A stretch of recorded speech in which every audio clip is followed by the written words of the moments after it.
Cool Figure TV. Revolutionary salute. Revolutionary salute. Like, share, subscribe. Welcome to the House of Revolution. You know I'm your humble host, the Yao Mean of Revolution. Trump, he stabbed Zelensky in the back to save the Zionists. Before we get into that, be sure to wipe your feet. That means hit the like button. You in the House of Revolution. Like, share, subscribe, support the platform, y'all. Well, this is a horrible day for the Zionists, a horrible day for the U.S. and NATO, and a great day for Russia and Putin. The end of the Nazis in Ukraine. That's a great thing, right? Salute.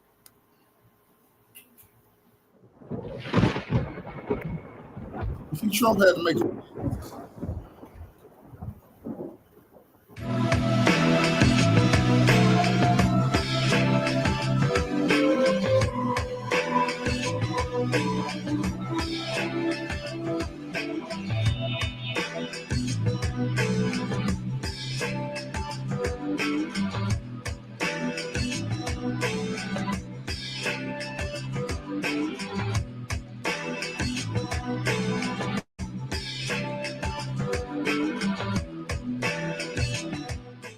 Currently, insiders are reporting a real panic in the capital of Ukraine, Kiev.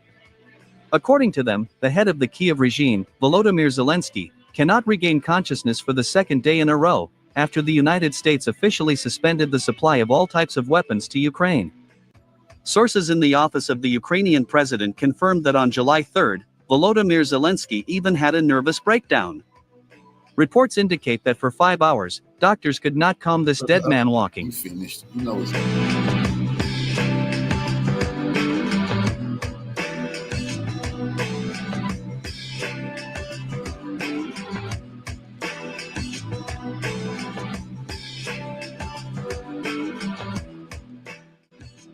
Later, nearly all major publications confirmed the U.S. authorities' decision to suspend arms supplies to Kiev. In particular, the British newspaper The Economist, citing its sources in Kiev and Washington, denied the Pentagon's statement that the United States had allegedly temporarily suspended the supply of certain missiles and ammunition to Ukraine, in order to conduct an audit of its own weapons stocks. This British newspaper claims that the Pentagon is blatantly lying by making such statements. According to The Economist, the United States has suspended the supply of all types of weapons to Ukraine forever, and that Washington is not going to resume military assistance to Kiev, even despite the colossal pressure from its so-called European allies.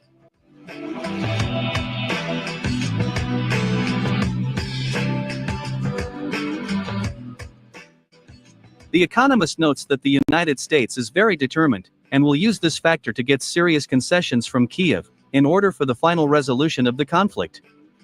At the same time, it is reported that Washington's decision was unexpected and shocking not only for Ukraine, but also for European countries.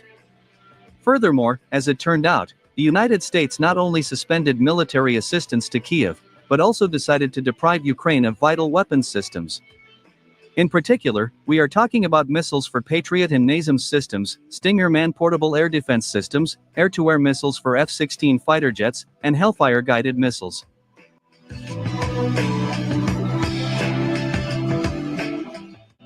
It is well known that Britain has already begun to put pressure on Washington to force the Trump administration to resume arms supplies to Ukraine.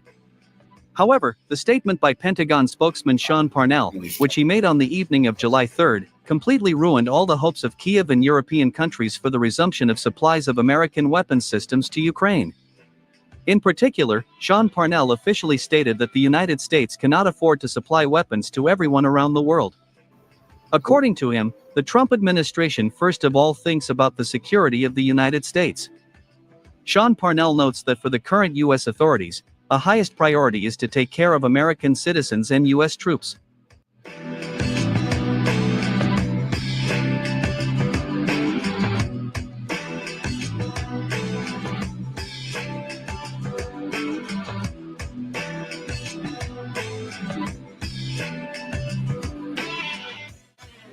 My dear truth seekers, it is worth noting that the first reports of the suspension of American military aid to Kiev have already had a very negative impact on the Ukrainian army's position in the special military operation zone.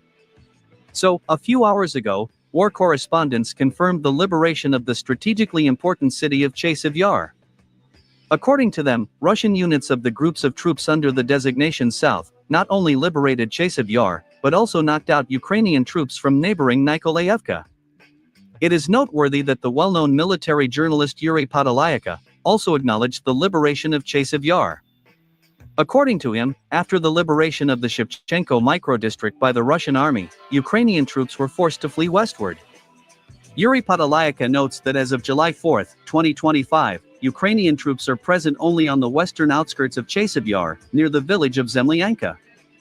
At the same time, he admitted that even there, the retreat of Ukrainian troops westward is being recorded.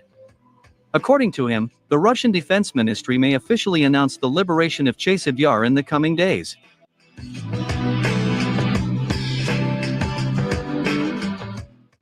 Simultaneously with this, Russian troops also completely liberated the settlement of Unikovka, in the Sumy region.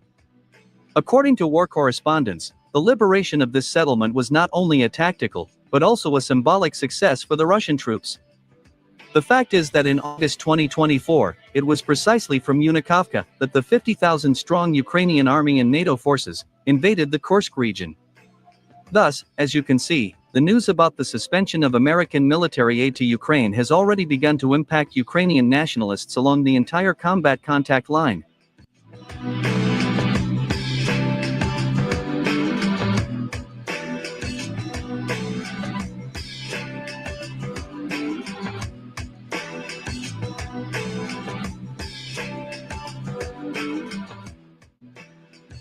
Meanwhile, sources in Kiev have confirmed that in the last 2 days, Volodymyr Zelensky has literally begged Washington for permission to have a phone call with US President Donald Trump.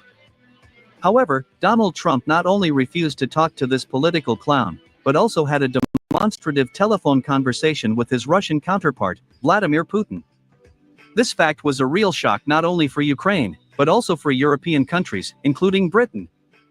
During this telephone conversation, Vladimir Putin and Donald Trump discussed the situation around Ukraine and touched upon the topic of the Iran-Israel war. All this suggests there was indeed some sort of agreement between Donald Trump and Vladimir Putin concerning Ukraine, Iran, and Israel. Furthermore, the reputable Telegram channel Legitimate, citing its sources in Moscow and Washington, stated that Donald Trump had actually surrendered Ukraine to Putin after the Russian leader promised the US president not to shoot down B-12 Spirit bombers over Iran. In addition, the experts of this Telegram channel also claimed that Donald Trump highly appreciated the fact that Putin became the guarantor of behind-the-scenes agreements between the United States, Israel, and Iran, which allowed the US president to get out of the geopolitical trap in the Middle East. Basically, Putin saved his ass. Now Trump got to get out the way and let Putin, because Putin, see what we're gonna look deep into that. What Putin told him is we're not gonna stop doing or trying to accomplish our goals in Ukraine. You're gonna lose there too, and you can lose in the Middle East right now. See, Trump had to cut his losses. They gotta save Israel. Israel is still under pressure right now, so Ukraine is finished.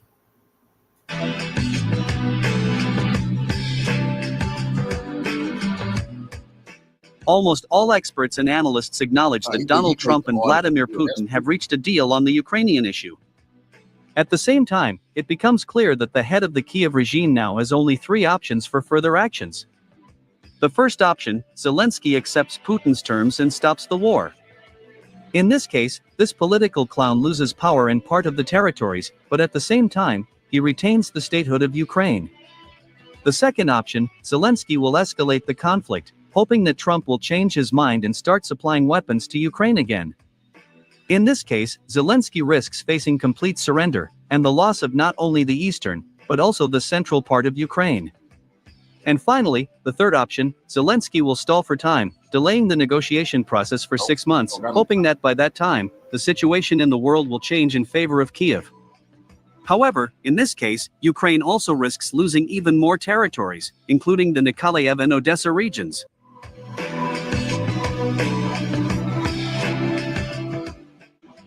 Thus, as you can see, this dead man walking has driven himself into a corner with his reckless actions.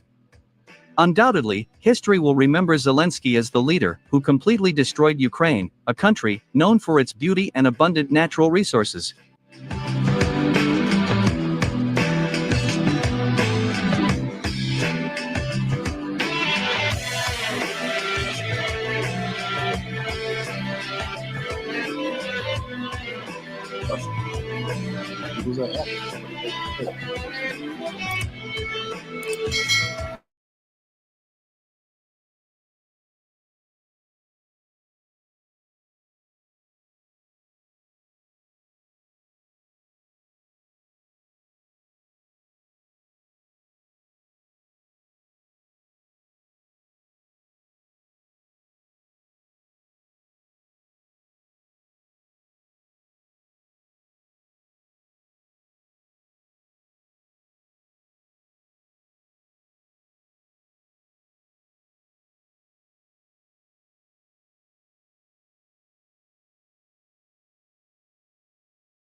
In the deadliest aerial assault since the beginning of the Russia-Ukraine war, Russian President Vladimir Putin unleashed a wave of 550 drones and missiles on Ukrainian territory Friday, striking the capital Kyiv just hours after a call with US President Donald Trump.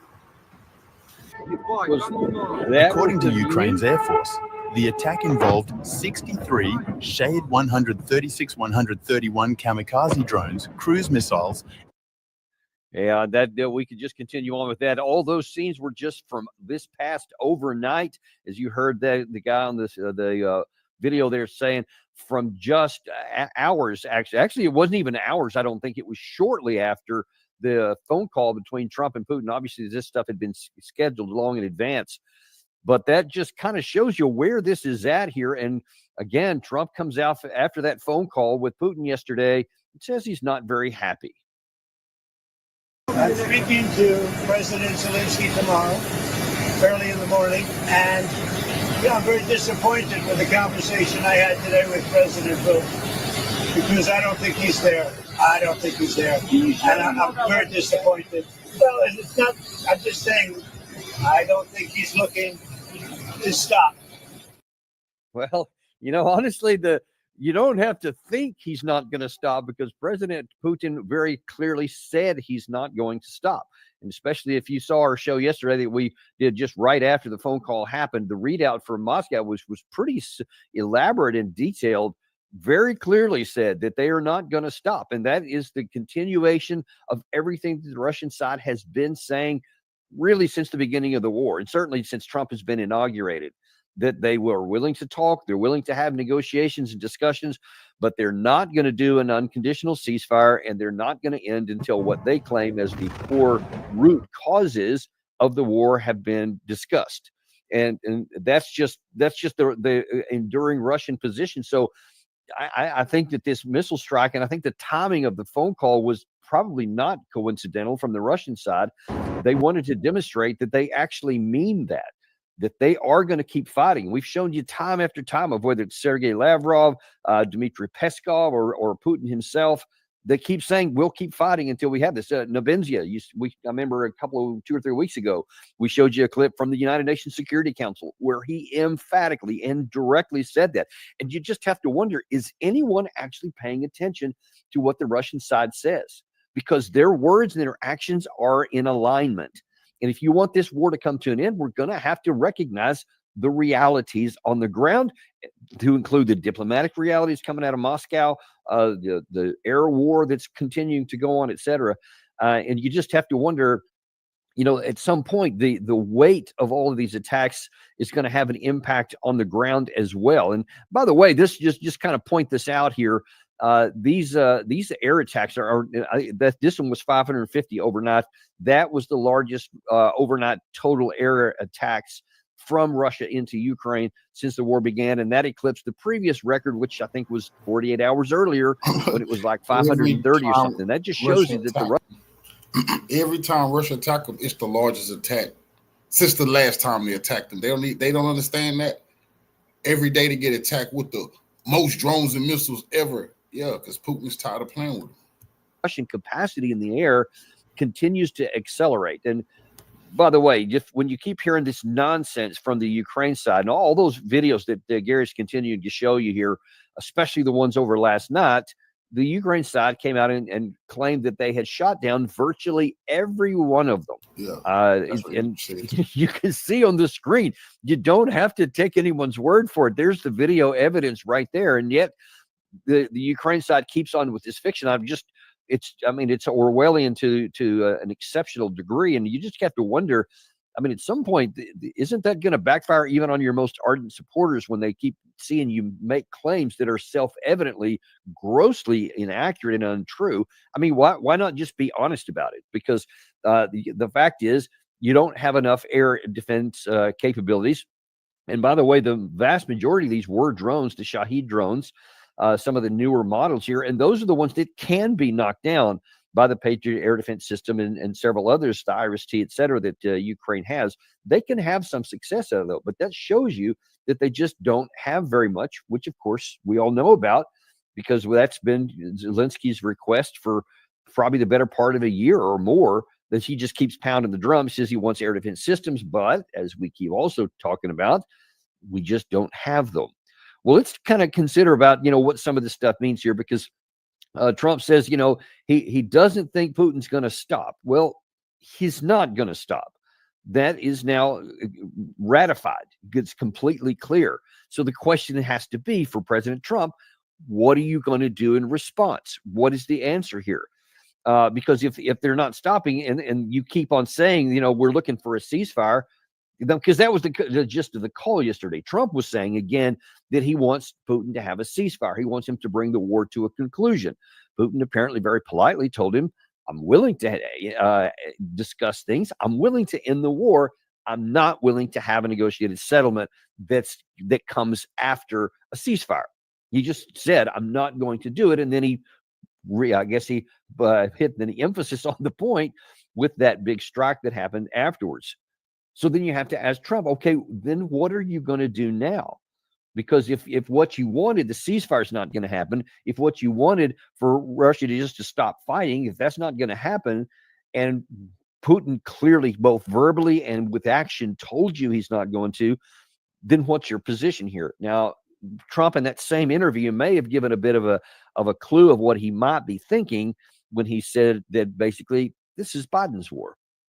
In one way, I had to get too involved because it's Biden's war. And I got stuck in the middle of it, just like I did with immigration and a lot of other things that they screwed up. But I was not happy with the conversation. So you can say you're not happy with the conversation. One has to wonder, what was your expectation going in there? Who is preparing you for this? Because I haven't seen yet whether this call was initiated by the United States side or the Russian side. So I'm not clear who started it, but whoever did, one would have to wonder on the American side, who prepared him for this?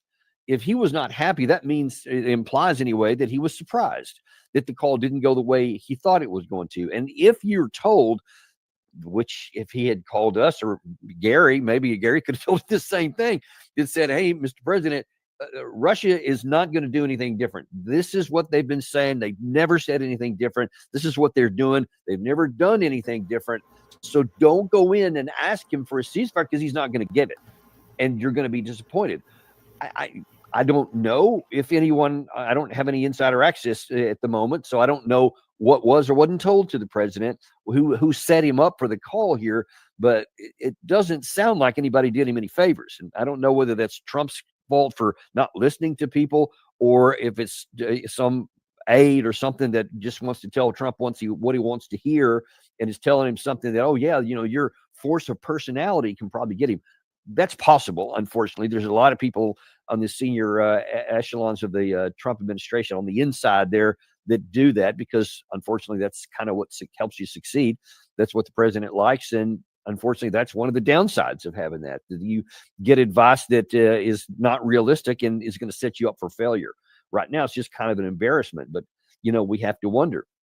So Trump was talking about that he wants a ceasefire. He said, now this is also, the timing was really important here, not just what happened after the call, but what happened before the call. So before the call, we had the United States announce that they are suspending the transfer of a number of key weapon systems and ammunition, specifically 155 millimeter artillery shells, which is vital for the Ukraine side, and air defense interceptor missiles, for now obvious reasons. Now, we showed you a couple of days ago, and it bears repeating here, that Ambassador Whitaker went on Fox News to explain why we did it. Give us your reaction to the U.S. holding back now on these weapons to Ukraine. I think the most important thing to know is that this is what America First looks like. We first have to take care of the United States needs. And this is something the Pentagon does all the time, make sure that the United States has the strategic defense capabilities necessary to project power. And so we have to make sure that we have enough Patriot missiles, and we have enough air defense and all the things that we need to ensure our own success on the battlefield, wherever that battlefield might be. You saw our great capabilities on the B-2 bombers when they dropped the precision-guided bunker busters on Iran. And so, the world wants that. We saw that with our NATO allies last week. They want to be allied with us so that we can bring those capabilities. And, we just need to make sure that we have what we need at any time to deter and defend ourselves. Okay, fair enough on the face value of it. I'm actually in agreement with most of those things. We need to make sure that we have the capacity for the United States to defend itself. If we get into a war, because we know that our industrial capacity is not enough at the moment to sustain any kind of a conflict. So that means that you need to have a really robust stockpile of the key ammunition categories that you would need to sustain a war until you can get your industrial capacity. One would hope that the analysis was done, and it appears that I think Assistant Secretary of Defense Bridge Colby is reported, anyways, from what's in the news, that he has done an analysis and says that we can't give any more of this stuff. So presumably, and I certainly hope this is the case, the assessment is, all right, if it would take X amount of time to get our industrial capacity up, if we get into a war of our own and it turns into a sustained issue that's not just an airstrike like what we did in Iran, but it's something that we, like Russia, Ukraine, where you get into a war, it would take X amount of months, possibly years, to get the defense industrial base up. And our daily usage in missiles would probably be expected to be X, whatever that number is, whatever their computer simulations and analysis could say. And so that stockpile needs to be Y. So it needs to be this big, whatever the number is. If we're going to sustain something over amount of time, we've got to be able to cover over this period of time in the ramp up like the Russians did. So we won't be caught short, because if there's a delta between these two, if you get into a sustained conflict and your daily usage is whatever this Y number is, and the time for the ramp up is this period over here, and if your stockpile is such that if you use that Y, which would be a conservative number, there could be a delta in between, meaning you could run out or run into a critically low density so you can't use them anymore before you can get ramped up, and that could cause you to literally lose a war. That's the kind of analysis that our White House needs to be doing, and I hope that's exactly what's happening. So it makes sense that we would stop giving weapons if we fall below whatever that number is in our stockpile. Now, that was Whitaker on the 2nd of July. Yesterday, on the 3rd of July, Sean Parnell from the Department of Defense seemed to imply there was a different standard. The Department of Defense continues to provide the president with robust options regarding military aid to Ukraine, consistent with his goal of bringing this tragic war to an end. And at the same time, the department is rigorously examining and adapting its approach towards achieving this objective while also preserving U.S. military readiness and defense priorities that support the president's America First agenda. This capability review, and that's exactly what it is, it's a capability review, is being conducted to ensure U.S. military aid aligns with our defense priorities. And we will not be providing any updates to specific quantities or types of munitions being provided to Ukraine or the timelines associated with these transfers. I mean, we see this as a common sense, pragmatic step towards having a framework to evaluate what munitions are sent and where. But we want to be very clear about this last point. Let it be known that our military has everything that it needs to conduct any mission, anywhere, anytime, all around the world. We have the most lethal fighting force in the world. If you need further proof of that, look no further than Operation Midnight Hammer and the total obliteration of Iran's nuclear ambitions there. Okay, that is not reassuring. If this guy, if anybody pays attention to this and you understand how things work, that won't just make you roll your eyes. That'll make you kind of go, yeah, that's not good. Because in the span of that one soundbite there, he's kind of contradicted himself on the one hand, or just being kind of bizarre. Because you say, yeah, we're looking at this in terms of how we're going to help Ukraine, et cetera. You just announced that you're going to cut off the air defense missiles and the artillery shells, which you know are critical needs of the Ukraine side. But then you say our analysis, which again, apparently Bridge Colby has been doing this, or he's been leading it. I just showed you all that, what should be going into it. But then he says, let's be clear, we got all the stuff that we need for everything. That's not true. That's clearly not true. Look, since this stuff started all the way back to the Biden administration, there are over 10,000 military vehicles of various types. And we're talking trucks, tanks, supply vehicles, everything, you name it. 10,000. And then that was before Trump. I don't know how many has gone since then. I haven't been able to see the stat, but it's certainly something north of 10,000. And there are millions of artillery shells. There are tens of thousands of various types of missiles, air defense missiles, offensive missiles, long-range missiles, medium range, etc.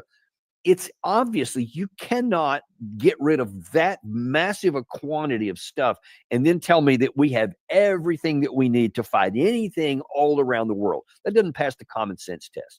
Now, to people who are not aware, to people who just don't understand how combat works, unfortunately, people believe it. So a lot of people who love the administration will cheer this on, pump their chest and say, yeah, we got this.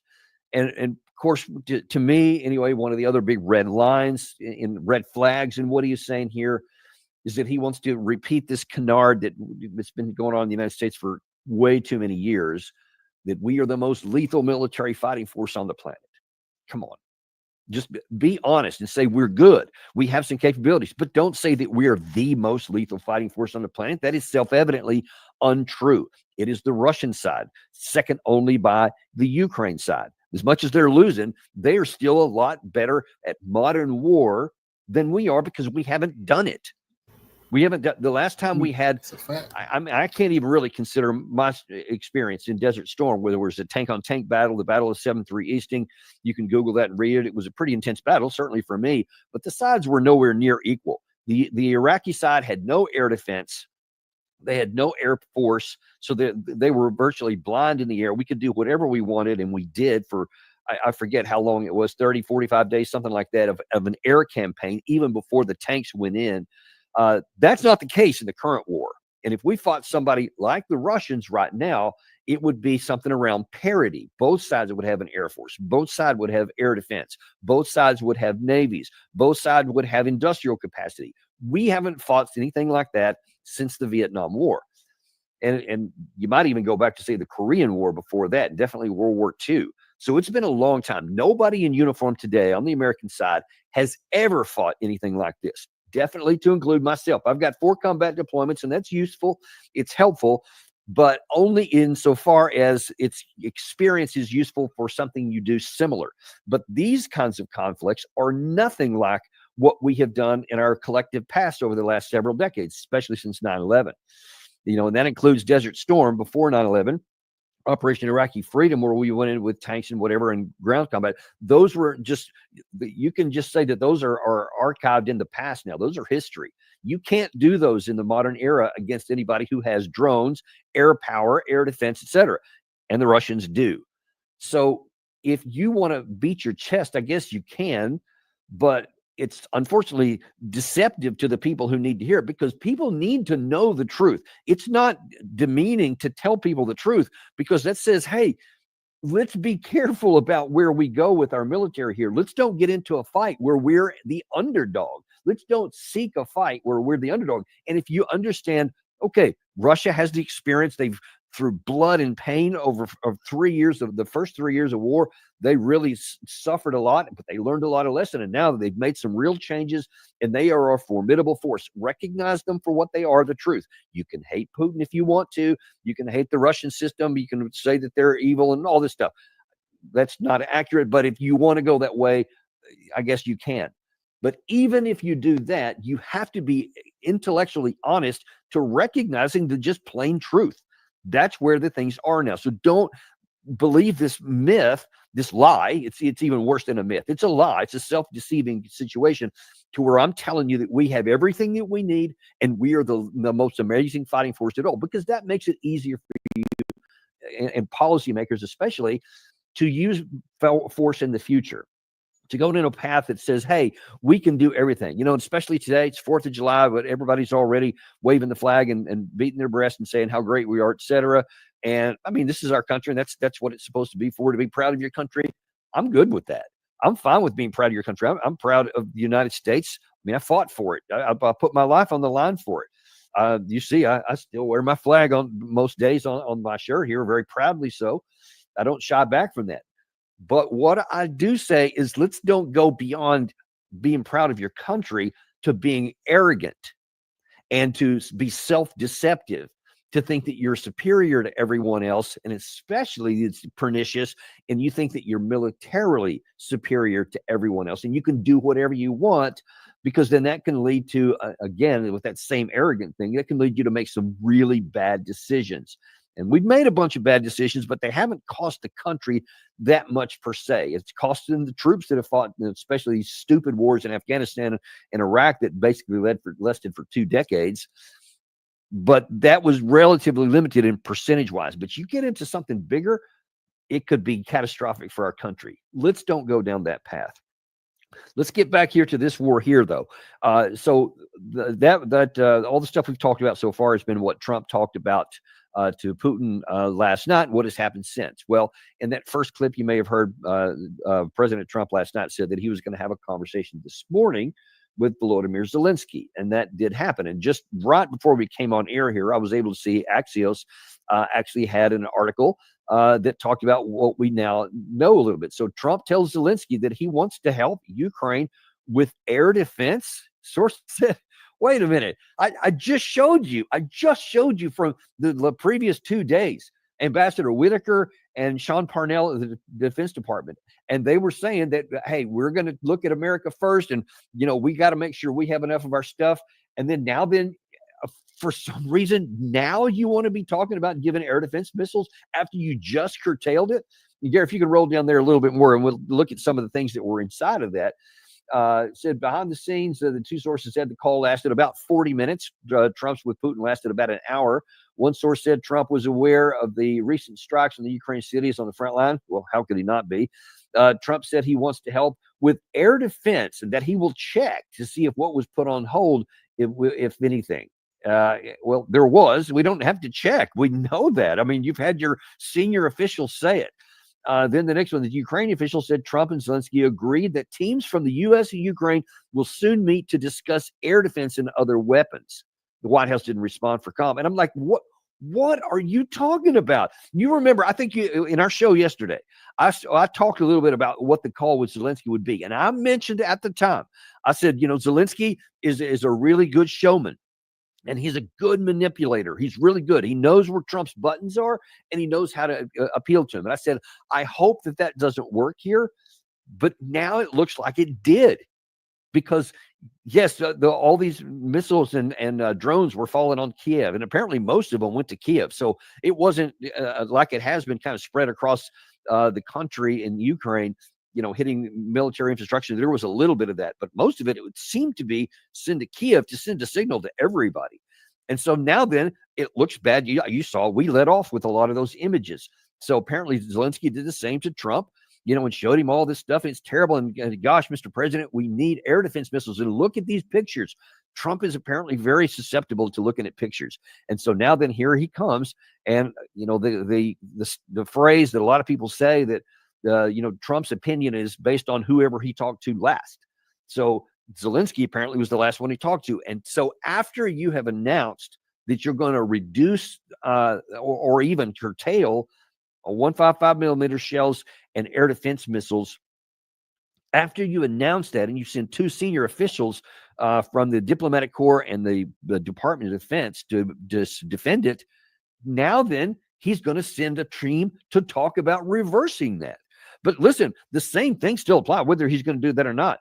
There still aren't enough of those missiles out there. And by the way, that's the also, again, just before we came on air here, Zelensky sent out an X post where he also was addressing that. And here's, unfortunately, some of the positive comments that he had, because I think, again, he's just kind of this master manipulator. He said, today we discussed the current situation, including Russian airstrikes and the broader frontline developments. President Trump is very well informed, and I thank him for his attention to Ukraine. We spoke about opportunities in air defense and agreed that we will work together to strengthen protection of our skies. We also agreed a meeting between our teams. So he basically said the same thing that Trump's readout of it did. But folks, look, there just aren't those ammunition. Even though Whitaker and Parnell kind of had a different take on it, they were both synonymous in that there was an analysis done and that there was a conscious decision made, because we don't have the capacity to keep just giving stuff away to the Ukraine side and maintain enough of whatever this volume is that we need for our own defense in the event that we get into a war. That hasn't changed. So I'm not sure what President Trump's intent is here. And that's actually why I said at the outset, what is President Trump going to do now? Because it's just unclear what the president is thinking he's going to actually accomplish. He will not get President Putin to change his mind. He won't. He obviously can't get Zelensky to do what's the rational and logical thing and the moral thing to do, which is to bring this war to an end and the destruction on his country to stop. He won't do that. So President Trump really just seems to have no influence on any of these players here. And he just keeps saying, well, I'm unhappy with the phone call. And what are you going to do about it? See, I keep pointing out to you that what the Russians say and what the Russians do are pretty closely aligned, and they have been for a long time. Unfortunately, that cannot be said for our side. Our words and our actions are not aligned, and they're not based on an understanding of reality, both within our own arsenals as well as on the ground in Ukraine. And in that X post, Zelensky said, I talked to him about the conditions on the ground. And so as bad as that situation is right there, it's also, there's a problem on the ground. And that didn't get as much publicity, but I do want to show you something. I'm going to look at the map here of what's going on the ground here. So these are things that have happened about the last 12 hours, and a couple of areas are of particular interest. The first one, we've known that the Russians have had this foothold in the Kharkiv area up here around Volchansk for quite a while now. But now then there's a new penetration up here in this portion of the eastern part of the Kharkiv region, where the Russians have made some additional advancements here in just the last 24 to 48 hours, and more overnight here too. That's concerning, especially to the Ukraine side, because they've been making some progress in this part of the Kupiansk area, we sometimes refer to it, certainly in the northern part of the eastern front. And the Russian side continues to make penetrations in further areas right here. And if we had the map that had all the unit displays in it, you see that there's a lot of Ukraine side here.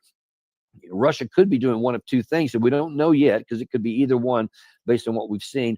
They could be staging this penetration here to move in these directions, and maybe like this finger penetration up here would go up here, and they would try to meet here to cut off, because Russians have gotten very good at creating operational pockets where they can either trap people inside or force them to withdraw out or be destroyed inside of it. So they could be preparing this to move in these directions to completely saw off this pocket here, or they may be saying, "Hey, we're gonna connect it with the other portions in the Kharkiv direction and move it up here, and then slice off a whole northern part of here, and then that's going to put the city of Kharkiv at additional danger." So these are again additional advancements by the Russian side. Now there's continuing to be fight all along. You see all these areas here. These are the gray zones where there's constant daily battles back and forth. The Pokrovsk area. Not a lot of movement in this area, but there has been elsewhere. There's been this in the southern pocket. You see this lighter red area here that represents something that the Russians have maintained or gained complete control over. So those are the kinds of things that keep it happen down there. But then down in the Zaporizhia area, you have movement where the Russians have been making more advances, and they've been going especially in the area. I believe it's down around this area here. Let me see if I can zoom in. And that is, Kamansky, yeah. So there has been some addition. It's not showing on this particular map here, but this has been colored in from the red side. So this has been taken by Russian overnight. My map is not up to date, it looks like. But they're continuing to move up here, which is moving closer and closer to some key areas in the Ukraine side here. I think we talked about this earlier this week in the Zaporizhia itself. If Russia gets a more of a foothold here, they can move forward up in this area, and then there are some rail lines that go from Zaporizhia here over to the Pokrovsk area, which could put everything at risk in the south. So these things continue going on, and we just saw the latest data from the actually independent mappers, to where they showed that the Russian side gained more territory in the month of June. I want to say it was for 600 some odd square kilometers that they have taken of territory from the Ukraine side in the month of June, which is the most since November of last year. And it had eclipsed what had been the most month of this year, which was in May. So it continues to accelerate. I think it was 400 and something square kilometers in May, and then now 600 here. And you see the paces continuing on. They're not big ones, but you have to also understand, it is vital to understand, Russia still maintains its primary objective, which we showed you Putin saying earlier this week in a soundbite, I think it was yesterday, that they're working to the demilitarization of the Ukraine side. They want to destroy the Ukrainian armed forces. So they do these operations that require the Ukrainian side to continue to man up on the front line, and they continue to lose hundreds, if not thousands, of men per day. And who knows for sure what the actual Russian losses are. From what we see from some of the Russian sources, they are using tactics that minimize their losses. That's why they don't have these big movements, because they're content with using firepower. And that means the glide bombs. That means obviously the drones of various types, whether it's the bomber drones, the FPV drones, or reconnaissance drones that get targeting, and then it lashes up to other long-range missiles, air power, etc. They're featuring all that because that can cause damage all throughout the front line, like at a zone 30 kilometers deep, all the way up to the front line. And so they're prioritizing using firepower to destroy the Ukrainian armed forces, and they are. And in fact, this clip by Julian Rurka, which we showed you from, I think, 1st of July, shows that it's having its impact. I think of big concern, because I do not see sufficient Ukrainian efforts to stop the Russians there. Again, the Russians advancing with a lot of drones, with a lot of airstrikes, but without tanks, without APCs, without BTR or BMP, all these vehicles which we have seen in the past and being destroyed in big numbers. I think the Russians there found the weak spot with the Ukrainian defense, and the weak spot, and this was also stated by, as you saw, some former Mariupol defenders just recently, the weak spot is that there are parts of the front line, as he says, where 5 kilometers are guarded by 12 Ukrainian soldiers. And this is a massive problem. This infantry problem at the first line is a massive problem, where the Russians, although they are losing killed and wounded 1,000 a day, I think that's still true. They have more personnel, and in the end, they have more soldiers, more meat, as some Ukrainians say, to advance and capture village after village. Because even if many of them are getting killed, if you really have only, I wouldn't say 12 defenders on 5 kilometers, but let's say 12 defenders per village every 3 kilometers, this is not enough. This is simply not enough, and Russians are overrunning these villages one by one. So you see there, Julian Ripka is a German journalist, and he is unequivocally pro-Ukraine. And he tries to put a good spin on things sometimes. And when we show that on July 1st, there was several other clips we had too, and he's kind of trying to put a good spin on things, but he's also has integrity, and he will also call things what they are at the end of ropes. And that's what he did there. He said the Ukraine side can't sustain this. They don't have enough infantrymen, and Russia does have enough infantrymen, and Russia does have enough of the primary weapon systems that kill infantrymen, which is artillery shells and drones. And you add in glide bombs and missiles too, and some of the deeper areas off the front line. You just can't sustain that. So it's I would say it's time. It just sounds so repetitive to say, but it's way beyond time that at some point, either the Ukraine side and the Trump side are going to have to acknowledge reality and take the hard action to fix this situation, meaning have a negotiated settlement on ugly terms that can end the war and end the loss of territory, in the loss of the personnel, and in the loss of the destruction of their country. That is within his power, as Zelensky, to do. But he's going to continue on down this path. I guess there really is not even a hope that he's going to come to that conclusion that he's going to do the right thing, or he would have done it a long time ago when there was more to gain. So most likely he's going to condemn more of his people to death, and history will not judge him well on this. This whole thing about him being a Churchillian figure, that worked for a while. It will definitely not endure.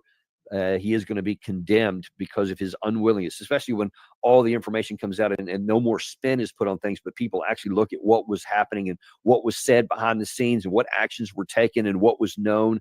I promise you, when that stuff starts coming out, he will be vilified in his own country and condemned in the West. And then there'll be all these people saying, oh, he deceived us. There is some deception going on, but it's usually a willing self-deception because we're participating in that. It won't be good to us either. And that means the West writ large, not just the United States. But that's where we are on that, folks. And so we'll see what continues to happen in the next few days.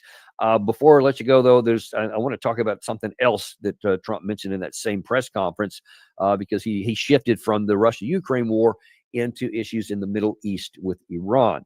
And at that press conference, one of the questions asked of him was, okay, what about the Iranian nuke program, and where are we going with the Abraham Accords? About the Abraham Accords, now that Iran has been taken out in terms of a nuclear threat, and they have been completely taken out, at least for a very long time, I think a lot of people are going to be joining the Abraham Accords. There are 4 Greek countries already, but we're going to have a lot of people, I think, joining the Abraham Accords. Okay, it's not going to happen. I mean, I'll just go out on a limb here and say he's wrong. President Trump is wrong. There's not going to be a lot of movement on the Abraham Accords. I know that's something that he wants. I know it's something he worked hard to accomplish in his first term, was making progress towards continuing on with that. And had it not been for the Israeli-Hamas war and then everything that got spawned out after that, there would be room for that would happen. But some of the things that prevented it from being expanded in his first term and none during the Biden administration are still in case here. And that is really the linchpin is Saudi Arabia, because they have been unequivocal in saying, we desire to have improved relations with Israel. We desire to get into, consider adopting the Abraham Accords. We want normalized relations with Israel. They are clear and open about saying that. However, they have also been unambiguous and consistent in saying that has to come tied together with a 2-state solution for the Palestinian people, or any kind of state, whether you can call it whatever you want, but there has to be some sort of a genuine state and protection for the Palestinian Arabs. That's just been their go-to situation. Now, I was talking with a regional expert just before we came on the air here to see if there was any change in that, and they said absolutely not.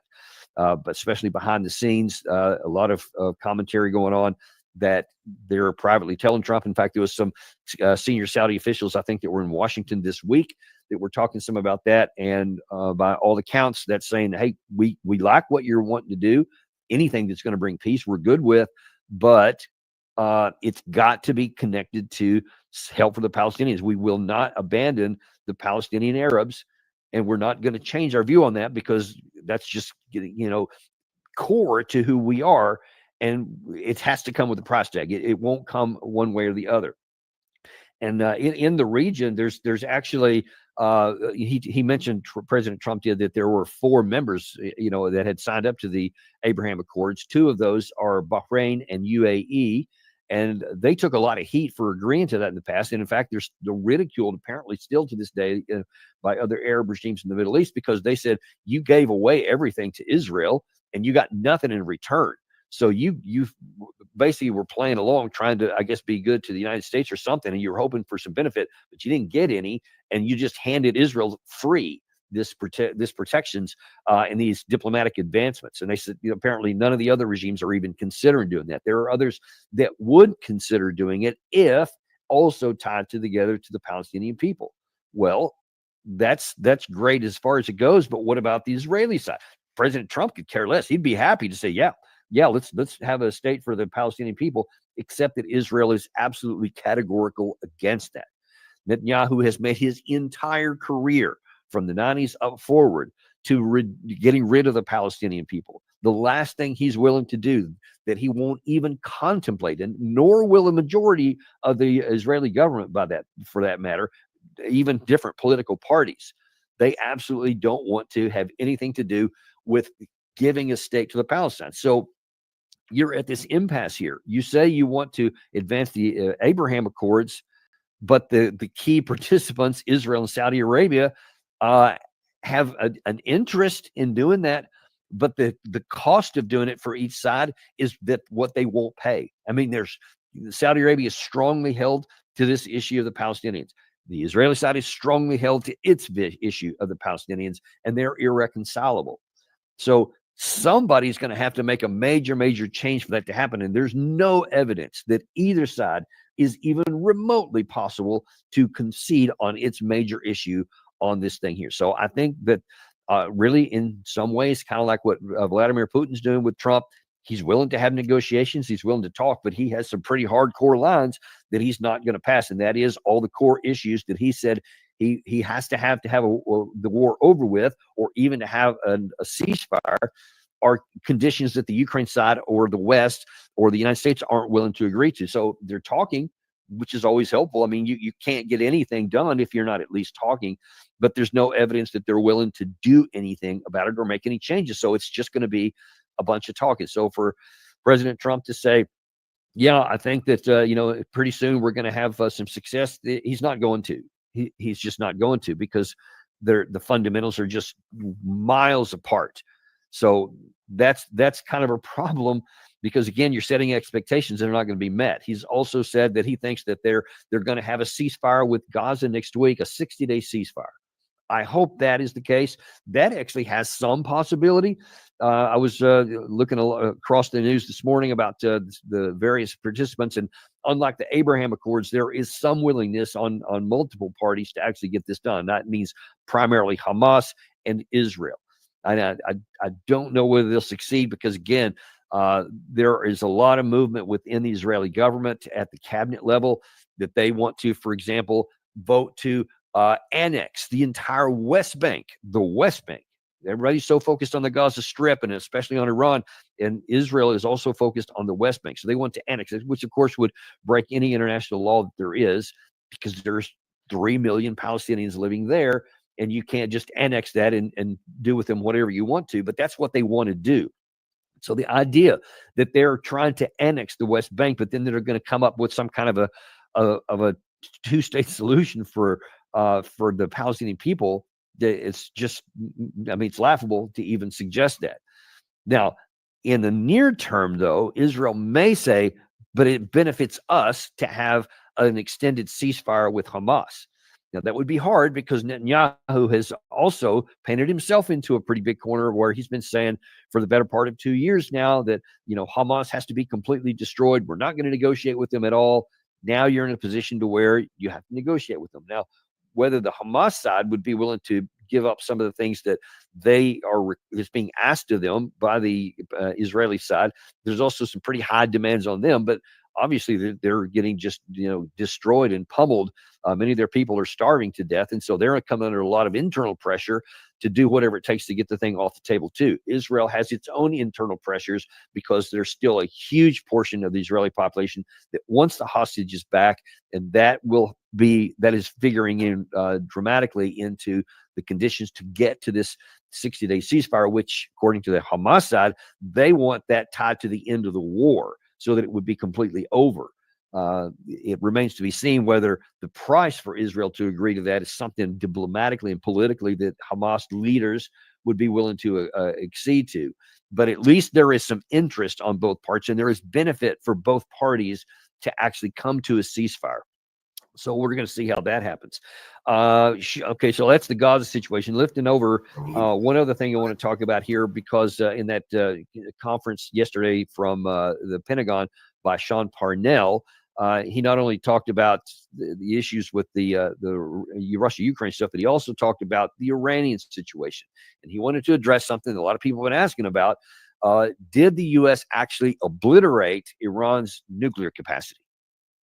Our assessment of the battle damage around Fordow, Nantes, and Isfahan remains unchanged. I mean, we believe, and certainly all of the intelligence that we've seen have led us to believe that those facilities especially have been completely obliterated. And the fact that we have degraded their program by 1 to 2 years, at least intel assessments inside the department assess that. And I think their intelligence shares that conclusion.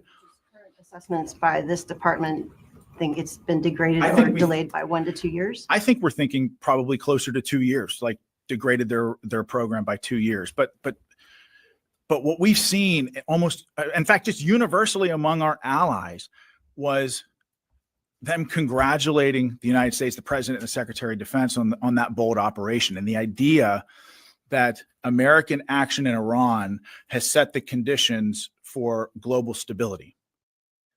Yeah, set the conditions for global stability by bombing their nuclear sites. Now, you can claim all day long that we obliterated, because that's President Trump's favorite word. So now everybody's trotting out to back that up in the United States. So many people are saying that, the intelligence shows that, even though other intelligence from the Defense Intelligence Agency, the DIA, apparently did not say that. They said, no, it's one of our assessments is that we set it back a few months at most. Now, the government has gone back and said, yeah, well, that was with the quote low confidence level, but apparently the higher confidence level, it has set it back a year or two. I don't have access to any of that, so I can't really comment, other than apparently they both exist, and that's one of the possibilities. Well, that is corroborated that few months by the IAEA leader, Grossi, who said this. They can have, in a matter of months, I would say, a few cascades of centrifuges spinning and producing enriched uranium, or less than that. But as I said, frankly speaking, one cannot claim that everything has disappeared and there is nothing there. And that matches what a lot of people have said. And I still argue to this day that I'm not sure that anybody knows for sure how far this stuff has been set back. There's been lots of satellite imagery just in the last few days that apparently the Iranian side has been trying to do assessments themselves, and they've got some excavation equipment to try to see if they can get into the place to find out what the damage was. So they may not even know yet. And I showed you in the immediate aftermath of this, the statement by the Secretary of Defense, Pete Hegseth, who was mocking people of saying anything besides it was completely obliterated, but then admitted toward the end, well, and then, of course, if you want to know, you have to have a big shovel because it's buried under a lot of stuff and no one's been down there. So meaning that you have no idea. It could be that after you excavate, because clearly a lot of damage was done. I mean, those bombs have tremendous explosive capacity, and a lot of damage had to have been done. And especially if they hit the entrance side and some of the air vents, there's no doubt that a lot of damage was done. question is, how far down did it go? And what happened to the stuff that was, at least ostensibly, beyond the capacity of these weapons at more than 300 feet? That we just don't know. But to claim that it's past tense been obliterated and you can confirm it is not true, because you can't confirm it. The Iranians themselves are probably still in the process of trying to figure that out. Let's see. Sorry, I'll look. I don't know if something's going on here. My screen just did something funny, but I'll hope that we're still on the air here. We'll figure that out in a minute. But the issue that we want to focus on here and understand is that there is still this open question about what happened to that reprocessed plutonium, that 60% reprocessed facility, which is just a step below weapons grade. Because according to many Iranian sources, before the bombing happened, it had already been moved. And there's lots of information to suggest that that probably did happen. How much was taken out? What was taken out? Did they reprocess or replace centrifuges? Did they have them somewhere else? There's still the issue at the plant at Bushehr where Russian scientists are, which has not been touched because nobody wants to bring Russia into this.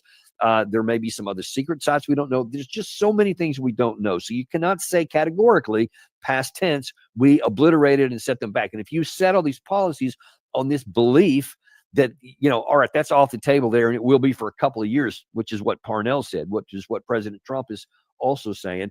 And now then, 6 months from now, we find out that they have a bomb because they raced to a bomb because they concluded that's the only way they can defend themselves. I don't know if they'll do that. There's still a lot of reason for them not to do it, despite what's happening.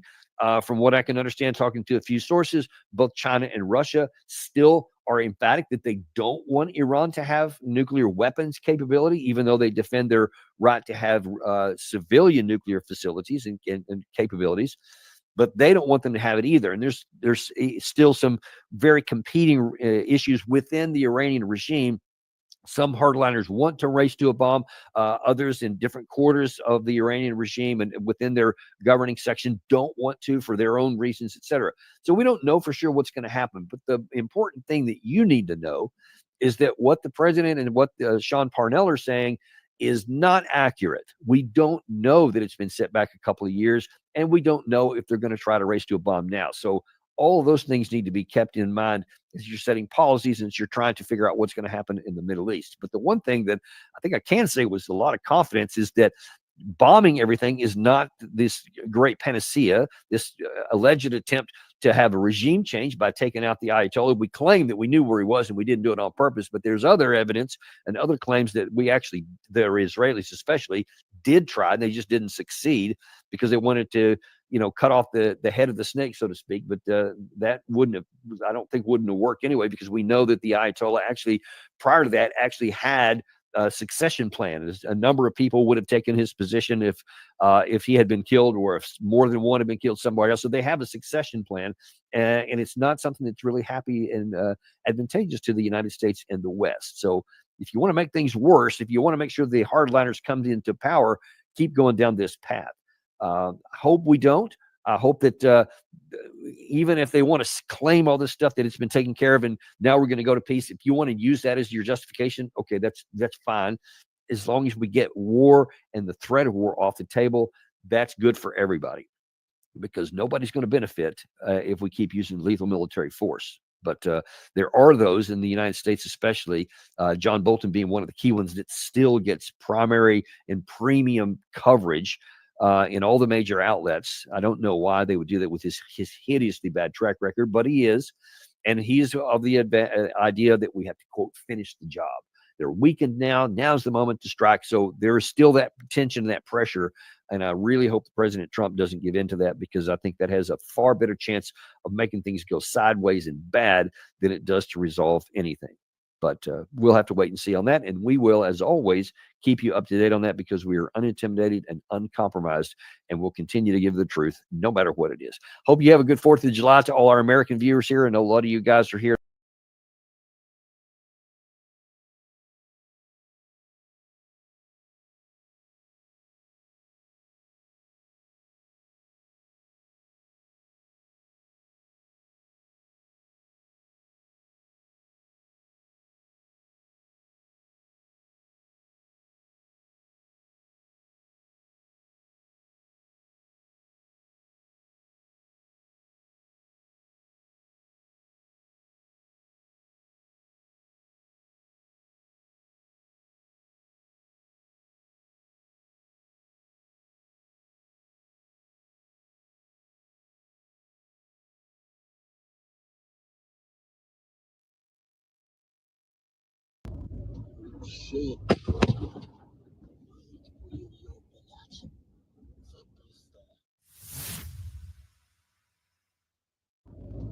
Footage shows a massive explosion rocking Zhytomyr, with a mushroom cloud of smoke rising followed by orange smoke, seemingly reaching something big.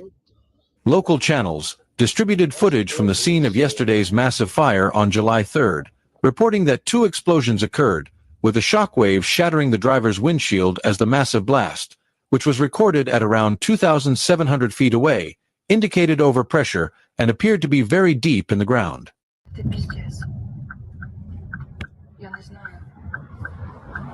The unidentified explosion took place on Kyiv-Zhytomyr Highway, in Berezina village, Zhytomyr region, at an industrial facility that blocked the highway to Kyiv. According to video from local chats, a man said that several warehouses or gas stations had exploded and caught fire. Other sources said that the powerful explosion took place at Bachinsky factory in the village, and reported that 2 production workshops were completely destroyed. However, as the video shows, it is mathematically impossible for a stockpile of conventional weapons or conventional warheads to cause such a large explosion, or the possible cause of the explosion was deliberately not disclosed.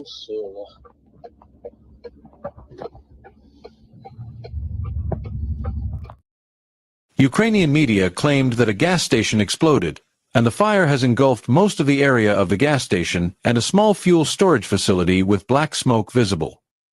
However, unconfirmed sources suggest that the facility likely stored large amounts of Ukrainian military weapons and ammunition. The cause is currently unknown, but it is being blamed on the ongoing Russian Shahid drone strike. The head of the Zhytomyr Regional Military Administration, Vitaly Bunechko, mistakenly announced this on television, according to Ukrinform. Bunechko had previously stated that the explosion occurred at an industrial facility and stressed that around 100 households were affected, with a quarter of them completely destroyed. Authorities are currently investigating the exact cause of the explosion, and more details will follow as the situation develops. Sources noted that there was no airstrike warning at the time, suggesting that the incident may not have been caused by foreign military action, but the shape of the explosion suggests that a military site, such as an ammunition depot, was destroyed.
Situation with the suspension of American arms supplies to Ukraine. They attribute this to the fact that the U.S. military-industrial complex simply does not have time to produce enough ammunition to supply its own army, to supply weapons to Ukraine and Israel. The Pentagon said that America's interests are now in first place. The times when the Biden administration handed out weapons without thinking are in the past.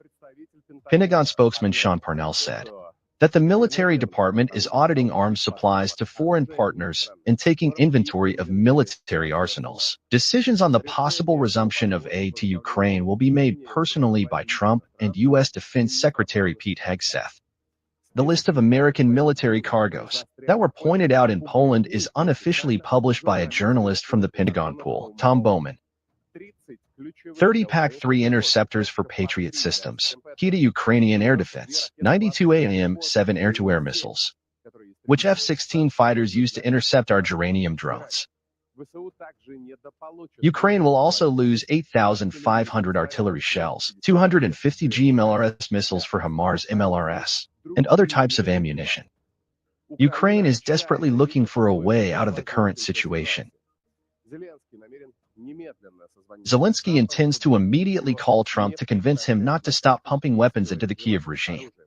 But, as reported by the Financial Times, the conversation may take place tomorrow, but it is also possible that it will be postponed. Politico writes that Kyiv is going to ask Washington to sell American weapons to Europeans, so that they will then transfer them to Ukraine. Ukrainian Foreign Minister Sybiga announced Ukraine's readiness to rent air defense systems from its allies. The unwavering promise to support Ukraine for as long as it takes is crumbling, and the United States, Kyiv's main ally, is trying to get out of this war. The Department of Defense continues to provide the U.S. president with various options for helping Ukraine, striving to achieve the main goal of ending this tragic war. At the same time, the Pentagon is carefully studying the situation and adapting its approach to achieve this goal while maintaining combat readiness and adhering to the national defense priorities in accordance with the U.S. president's policy, America First. The United States arsenals have been depleted after 3 years of continuous support for Kyiv. Now America is putting its interests first. Pete Hegseth took this step due to concerns about the depletion of the United States military reserves. Earlier, the head of the Pentagon ordered an inspection of the Army's arsenals, and as a result, it turned out that a significant part of the ammunition was depleted due to 3 years of arms deliveries to Ukraine and the Middle East. The Economist newspaper writes that the main reason the United States suspended aid is Trump's personal dislike of Zelensky.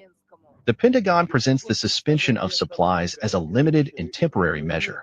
However, Ukrainian officials suspect more decisive actions by the Trump administration aimed at squeezing political concessions out of Ukraine, as it did in early March. When the United States briefly suspended arms supplies and intelligence sharing after the infamous TV conflict between Donald Trump and Ukrainian President Volodymyr Zelensky. The State Department is finally finishing off Zelensky. Washington calls its past support an emotional factor and says that there are other partners that the United States will definitely not abandon. We have been Ukraine's biggest supporter emotionally, militarily, financially, and there are reasons for this. We have not suspended arms supplies to Ukraine. This is just one aspect, one situation, one changed circumstance. As you have already heard from the Department of Defense, there are other credible options and efforts being made in support of Ukraine with weapons. The State Department spokesman seems to hint that refusing to supply weapons could be the first step. Washington is considering revising other commitments as well. This is an unambiguous reminder to Zelensky of Trump's words during that very scandalous meeting in the White House, where the U.S. president directly said that the United States would leave this war if Ukraine did not agree to peace. The problem is that I have authorized you to be a tough guy. You know, I am not sure that you would be a tough guy without the United States. Your people are very brave, but you either make a deal or we are out. And if we are out, then you will have to fight. I do not think it will be beautiful. Yesterday, Zelensky asked for more missiles for the Patriot air defense system, and after today's news, there is panic in Ukraine. The head of the office, Yermak, is trying to calm down himself and calm others, announcing that it is necessary to wait for an official document. Zelensky himself is frantically calling Washington to convince Trump to give Ukraine at least something. There were reports from the ministers of defense and foreign ministers of Ukraine, in particular in relations with the United States of America. Now, at the working levels between Ukraine and the United States, all the details are being clarified regarding the supply of defense support, including air defense components. One way or another, we must ensure protection for our people. Washington is suspending the supply of key types of weapons to Ukraine. Missiles for HIMARS systems, 155mm artillery shells, Stinger man-portable air defense systems, anti-aircraft missiles for hitting air targets, Hellfire anti-tank missiles, as well as ammunition for the Patriot air defense system. Having recently received a tranche of $500 million from the International Monetary Fund, Ukrainian Foreign Minister Sybiga has already figured out where to spend it. He said that the decisions of the United States do not affect anything, and Ukraine can rent weapons. But Western experts do not think so. What is happening with the special military operation now? How long can the Ukrainians hold out? According to Moscow, several months, maximum 6 months until the end of the year. The Russians are in no hurry, but this is their way. Only when you understand the mentality of the Russians, you will know how much more Ukraine has left. The Bild newspaper gives Kyiv less than 2 months. The main sponsor of the war, Washington, has allocated more than $67 billion for weapons to Ukraine since the beginning of 2022. In total, the Kyiv regime cost the White House almost $200 billion. Trump himself believes that the United States spent $350 billion. Bloomberg writes that European officials are shocked by the U.S. decision. Some NATO members are literally begging Washington to think again. Reuters writes that Putin will now definitely go on the offensive. Russia's offensive on the front is accompanied by an increase in drone and missile strikes on Kyiv and other cities amid signs that Washington's support for Ukraine's military action is weakening. Russians are constantly attacking to break through to the border of the Dnipropetrovsk region. Washington's decision to suspend the supply of various types of weapons to Kyiv, including high-precision missiles and artillery systems, will worsen the situation on the front for Ukrainian troops, said Jack Wadley, a senior research fellow at the Royal Institute of International Studies. Major General Mike Keller of the Mission Coordinating Assistance to Ukraine has already said that it will not be possible to replace American support either. The Center for Strategic and International Studies also agrees. The United States may completely curtail supplies and step back from its key role in the Ukrainian conflict. Europe, in turn, has been making a lot of statements, including about increasing arms production. The EU and UK very quickly used up their arsenals at the beginning of the conflict. It was after this that they turned to the international market to continue purchasing and supplying weapons to Ukraine to replace American aid. The Europeans first need to increase their own weapons production. The whole question comes down to one thing. How far will the US cut its support? How devastating the consequences for Ukraine will be depends entirely on what supplies the U.S. decides to suspend. Times have changed, and it seems that People's Deputy Mariana Bezaglaya understands this better than anyone, having openly stated that the U.S. is no longer an ally for Ukraine. However, Zelensky is not ready to acknowledge the new circumstances. Despite the obvious shift in the U.S. position, he continues to stubbornly reject the signals. Hungarian Prime Minister Orbán called for a change of heart and a sit-down at the negotiating table before it is too late for Ukraine. Exactly 1 year ago, on this day, I visited Kyiv. After 14 hours of travel, we held long talks with President Zelensky about the possibility of a ceasefire and peace. Even then, I warned him that time was not on his side. Even then, I warned him that the Russians were preparing for a protracted war, that serious changes were about to happen in America, and that Europe was running out of steam. President Zelensky did not listen to us then. With the confidence of an actor on stage, he insisted on continuing the war. The war is still going on. Europe is exhausted, and American arms supplies are decreasing. This is not a theater or a TV series, but a harsh reality. Hungary remains on the side of peace. It is not too late for President Zelensky to join us.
My friends, today we're going to talk about Russia's summer offensive. You're probably wondering where the Russians are going to attack and what we can expect in the following weeks. Hint, there's this massive Russian bulge between Pokrovsk and Kostiantynivka ready to burst out.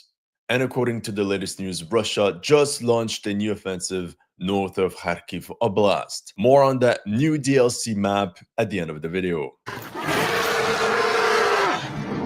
So it begins. Anyway, you know it's a bad omen when Zelensky finally shows up with a suit. Russia's summer campaign is being presented by the mainstream media as one last push to break Ukrainian morale.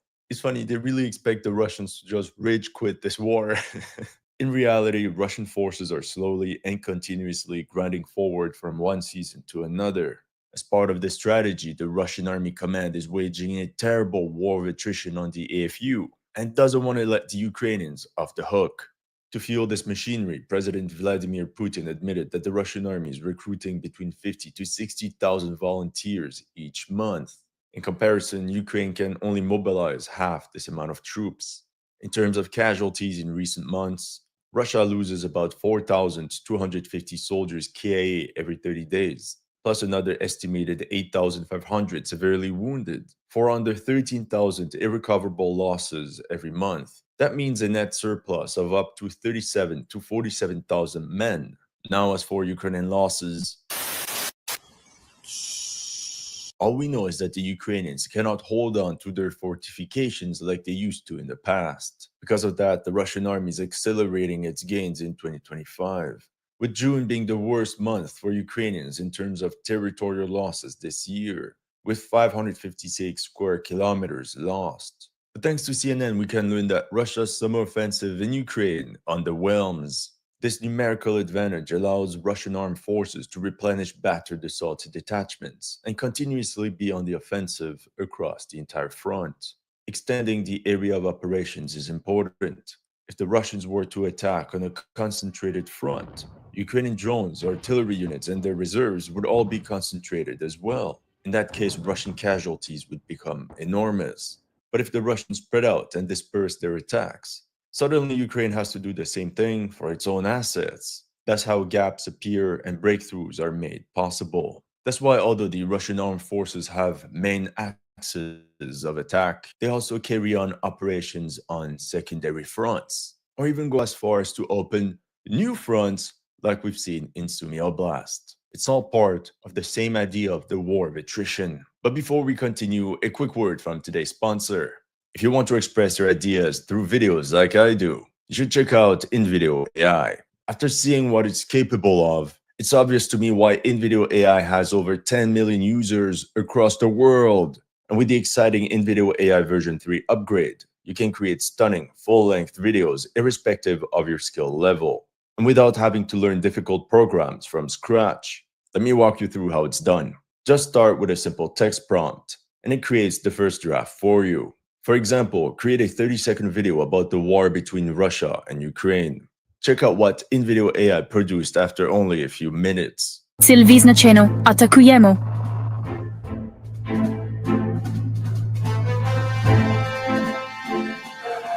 T90 VPAD. Ogon. Drone EV Povitry. You can check out InVideo AI by clicking the link in the description below. In September 2022. This means the conquest of Donetsk Oblast holds a very important political value for the Z Imperium. If we go back in time, we can see that the turning point was the fall of Avdiivka in mid-February 2024. Avdiivka was like a fortress, and once Russian assault detachments stormed it, they effectively broke the deadlock. Since then, because of the flat, open terrain, the Ukrainian command was unable to regain the initiative against the horde.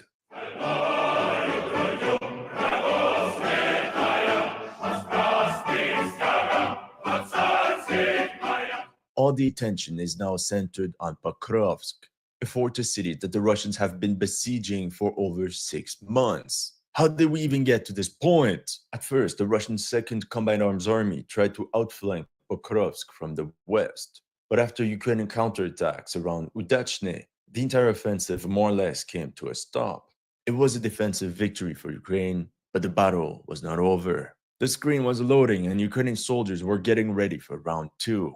Because on the 27th of June, Ukraine's commander-in-chief Alexander Syrsky reported that Russia is concentrating its largest group of personnel in that direction, a force numbering 110,000 troops. That's 50% more than the entire British ground forces.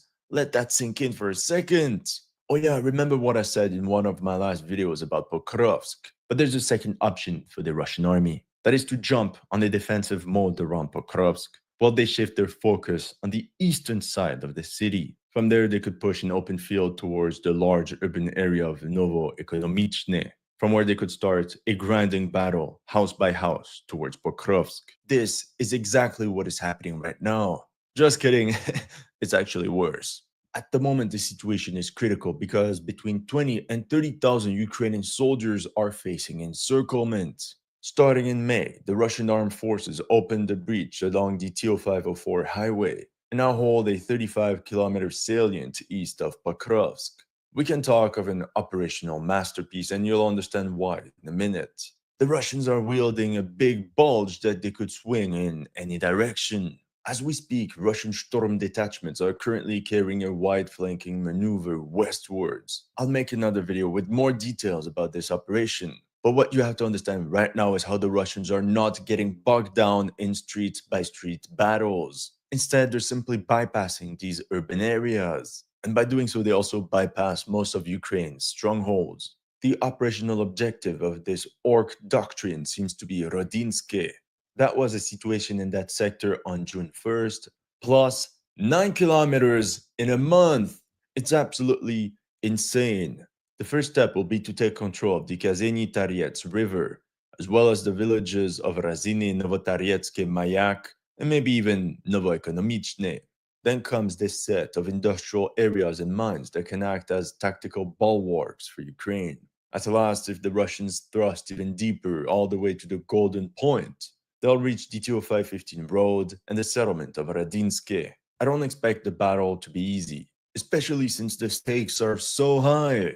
But at the same time, if the Russians continue at this rate, they'll be in Radinsky within a month. Why does this random village in the middle of the steppe even matter? Well, I'll tell you why. If Radinsky falls, the Ukrainian garrisons of Pokrovsk and Mirnorad will be 3/4 encircled.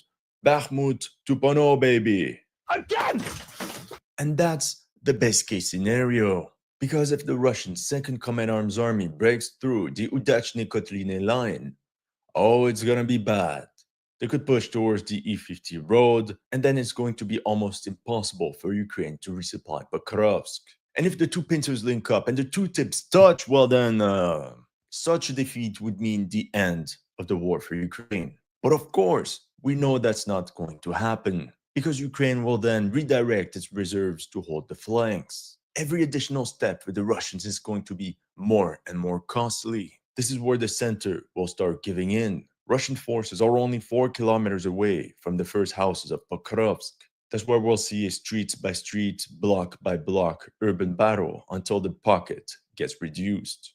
But don't worry, Steinchenko's counterattack will solve everything. If you thought that course of action was bad, well, it gets worse. I told you how the salient east of Pokrovsk was an operational masterpiece. It's not because it has an impressive girth. It's because not only is it threatening Pokrovsk with encirclement, but it's also threatening Kostiantynivka with encirclement. 2 for 1, brother. Take it and go. We all remember how difficult it was for Ukraine to defend Avdiivka and prevent it from being encircled. Now imagine they have 2 cities to defend. Zelensky once said, when the enemy surrounds one of your garrisons, make sure another one is also besieged. Kostiantynivka is also a bigger city. It's a big girl. Before the war, Kostiantynivka housed 80,000 people compared to 65,000 for Pokrovsk. Those 2 urban areas are approximately the size of Bakhmut. So you can imagine the intensity of the battle that's going to take place there. As of July 2025, Kostiantynivka is already in the middle of its own Kesselschlacht. About 50,000 Ukrainian troops are defending this cauldron. If we zoom in, we see that Kostiantynivka is not very far from Bakhmut, only 17 kilometers to the west. This shows how little progress was made by the Russians in this direction until now. In the sector, the Ukrainian defensive perimeter depends on 3 bulwarks: the Kleban-Biske Reservoir, plus the towns of Tarietsk and Chasivyar. But these 2 urban areas are about to be overwhelmed. As you can see, Russia's operational objective is to take Kostiantynivka into a pincer. Now, with that being said, the fighting will be ferocious. The Ukrainians benefit from solid logistic lines centered on Kostiantynivka. In Tarietsk, there's still reports of isolated Ukrainian groups operating on the outskirts of the town. And even then, Ukrainian units are also firmly holding on to Shcherbinivka, including some of their most elite formations like the Lyud Police Brigade, the Presidential Brigade, and the 12th Special Forces Brigade, Azov, composed of veterans of the Battle of Mariupol. To the east, the Ukrainians are still holding on to the Siversky Donetsk Canal, but their positions are now increasingly getting flanked as a result of the Battle of Tarietsk. Meanwhile, to the north in Chasivyar, after over 450 days of fighting, the Russians now control slightly more than 50% of the urban area. However, it's to the west, along the TO-504 highway, that the Russians could make the most gains. That's right, the Battle of the Bulge. If Russian assault detachments advance in this direction, the Ukrainians will be squeezed out of Shcherbinivka. Thus, this will bring Russian army units within striking distance of Kostiantynivka. So overall, it's a very difficult situation for the AFU. The 70-kilometer-long Pokrovsk-Kostiantynivka front is where we should see the brunt of Russia's summer offensive. It is claimed that 110,000 Russians are deployed there, against 30,000 in Pokrovsk, 50,000 in Kostiantynivka, and 10,000 in between. 110,000 Russians against 90,000 Ukrainians. Not great, not terrible. The question is, can Ukraine defend both these strategic cities at the same time? Personally, I think the Russian command will first concentrate on reducing the Pokrovsk salient, while pinning down as many Ukrainian units in Kostiantynivka. And once the Battle of Pokrovsk is over, Russian forces pivot to the east towards Kostiantynivka. But, you can be reassured, because the Telegraph reported Russia's summer offensive is doomed to fail. You just need to believe. So we talked about the battles of Pokrovsk, Kostiantynivka, but there's also a lot going on in the South Donetsk direction. You have to understand that all these sectors are interconnected. For guidance, here's Pokrovsk, here's Avdiivka, and Vuhledar in the south. This was the frontline situation on the 1st of January 2025. And this is the frontline situation now. There, the Russians also advanced significantly on a 60-kilometer front. Velika Novosilka fell, Kurakhove fell, and the salient was reduced. In this area, the flat, open terrain made it impossible for the Ukrainians to recover. They had to carry never-ending fighting retreats in the steppe, escaping from one cauldron to another. So by early July, in 6 months, the Russians advanced 10 kilometers with a maximum progression of 20 kilometers. They're very close to reaching the junction between the Mokry Yali and Vovcha rivers. I'll be honest, I thought that the Russian armed forces would advance much more rapidly, and that they would reach this line by December 2024. By the end of December, the Russians could have reached all the way to the Vovcha River. Okay, I got the ETA wrong, but that was the general axis of progression. So as part of this summer offensive, we can expect Russian forces to reach the Vovcha River. But we're talking about a 10 to 12 kilometer leap forward. That's a lot. Let's see how long it takes them. Could be 1 month, could be 6 months. But I think it's along the banks of the Vovcha River that the Ukrainians should be able to halt the Russians. There's this water barrier plus all the villages and forested areas that can be fortified. The Vovcha River is also very symbolic because it marks the border between Donetsk and Dnipropetrovsk Oblast. This means this will conclude Russia's South Donetsk campaign, which started in late October 2022.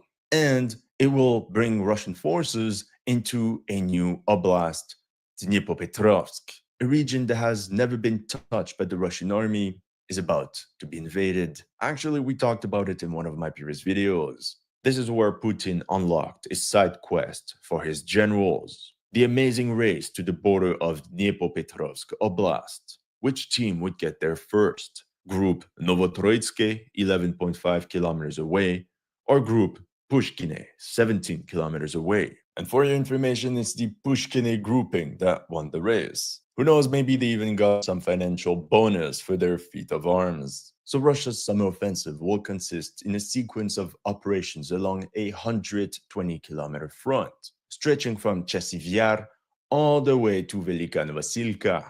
Apart from that, can we expect Russian gains somewhere else along the eastern front? With Russia's offensive against Pokrovsk, Ukraine might be forced to weaken secondary fronts. Many mentioned a possible Russian offensive against Zaporozhye, but honestly, to me it seems the Russians are very comfortable behind the Surovikin line. Although in the past few weeks the Russians have launched small attacks along the Zaporozhye front, but nothing serious. No strings attached.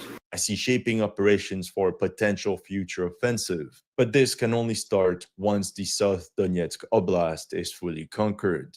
And let's be honest, the Russian armed forces don't have enough troops for continuous offensives along the entire front. This is not the Soviet army of World War II. Meanwhile, along the Kherson front, nothing major to be reported. I didn't hear or read any intel indicating that the Russians are preparing for an amphibious landing across the Dnieper. Supplying such an operation will also be extremely complicated, especially nowadays with all the drones buzzing in the air. There might also be something brewing in the northern part of Donetsk Oblast. Essentially, in January 2025, the Russians established a bridgehead over the Zherebyets River, and since then they broke through 15 kilometers westwards up to the village of Karpivka. If you're interested, I made an entire video about this operation. Link will be in the description below. Now, some Ukrainian reports indicate a concentration of forces in this bridgehead. This opens multiple possibilities for the Russian command. We can think the objective of this Russian army is to liquidate this salient up north, to flank this ridgeline going from Kopanki, Cherneshchina, all the way to Olhivka. Essentially, the goal would be to bring the front line to this position. There's also a political aspect to this battle plan, since it would bring to near completion the capture of Luhansk Oblast for Russia, one of the two separatist republics of the Donbass. Another course of action would be to focus southwards, order both the 20th and 25th Combined Arms armies to march in the direction of Liman. That way, they could benefit from a clear numerical advantage to crush enemy positions and take the Ukrainian defense into a pincer. Personally, if the Russians went for Liman, it would be the perfect diversion. Oh, I almost forgot. Russia is currently embarking in some sort of side quest in Kharkiv Oblast in order to snatch some more bottle caps. There's another hotspot along the Oskol River, but this time between Kupiansk and the Russian border. Since November 2024, the Russians have managed to establish multiple bridgeheads over the river. Surprisingly, no NGOs helped them cross over. They did so on their own with small boats and rafts. At first, the Ukrainians counterattacked and managed to regain some of the lost ground. But since then, Russian units of the 6th Combined Arms Army captured the settlements of Dvorichna and Kamyanka. They also advanced 4 kilometers inland and secured the entire river banks of the Oskol. From these bridgeheads, the Russian 6th Army is now pivoting south, and they're now fighting on the northern outskirts of Kupiansk. As of July 1st, they're only 4.5 kilometers away from the city center. This means that this summer we could see the first Russian units enter the urban area of Kupiansk. If the Russians do make progress on the west bank of the river, the Ukrainians will have to abandon all their fortifications on the east bank. Imagine carrying out a withdrawal under enemy fire, FABs, artillery, drones, and across a river. What could possibly go wrong? According to the latest news, it's fresh out of the oven. Storm detachments of the Russian 6th Army and 44th Corps from Kursk crossed the Kharkiv border north of Veliki Borluk and captured the village of Milove. At the same time, Russian forces also expanded their area of control north of Topoli along the Russia-Ukraine border. My friends, keep an eye on this sector, but remember what I said in one of my previous videos. The Russian 6th Combined Arms Army can launch a two-pronged attack towards Veliki Borluk. This means 3 Ukrainian cities are at risk of falling into enemy hands: Pokrovsk, Kostiantynivka, and Kupiansk. Oh yeah, we could also mention Sumy. If you're interested about what's going on there, I made an entire video. Link will also be in the description. But essentially, after Ukraine's Kursk operation, the Russians counterattacked and brought the battle right into Sumy Oblast. Currently, Ukraine's commander-in-chief Syrskyi said the Russian offensive towards Sumy has been pinned down. However, the Russians have 30 to 50,000 troops deployed there, including many of their elite airborne and marine brigades. I'm pretty sure the Ministry of Defense is not going to pay these guys to just sit around in some buffer zone and eat borscht. No. The final question. Is Ukraine going to launch a summer offensive of its own? Remember how in August 2024, the AFU launched a surprise attack against Kursk Oblast to divert as many Russian units away from the Donetsk direction. Let's be honest, we face a similar situation in 2025. Is Commander-in-Chief Syrskyi going to surprise us again this year? Is it why we've seen so many Ukrainian infiltrations in the Tyatkina sector, which lays in Kursk Oblast? Or is it just a diversion for a real offensive against Kharkiv to push back the Russians beyond the border? Perhaps even bring the battle to Belgorod Oblast? Or maybe an invasion of Transnistria? Who knows? That's all I have for you today. Let me know in the comment section what you thought of my analysis. If you're new to this channel,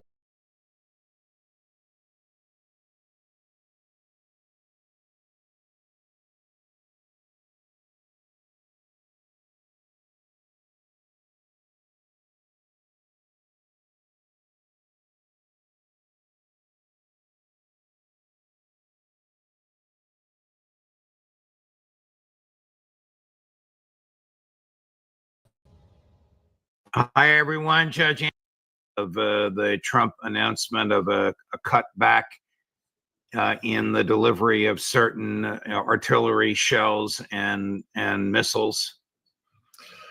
Well, I'll just take my guidance from the conversation that Vladimir Putin just finished having with Donald Trump, I think in the past 2 hours.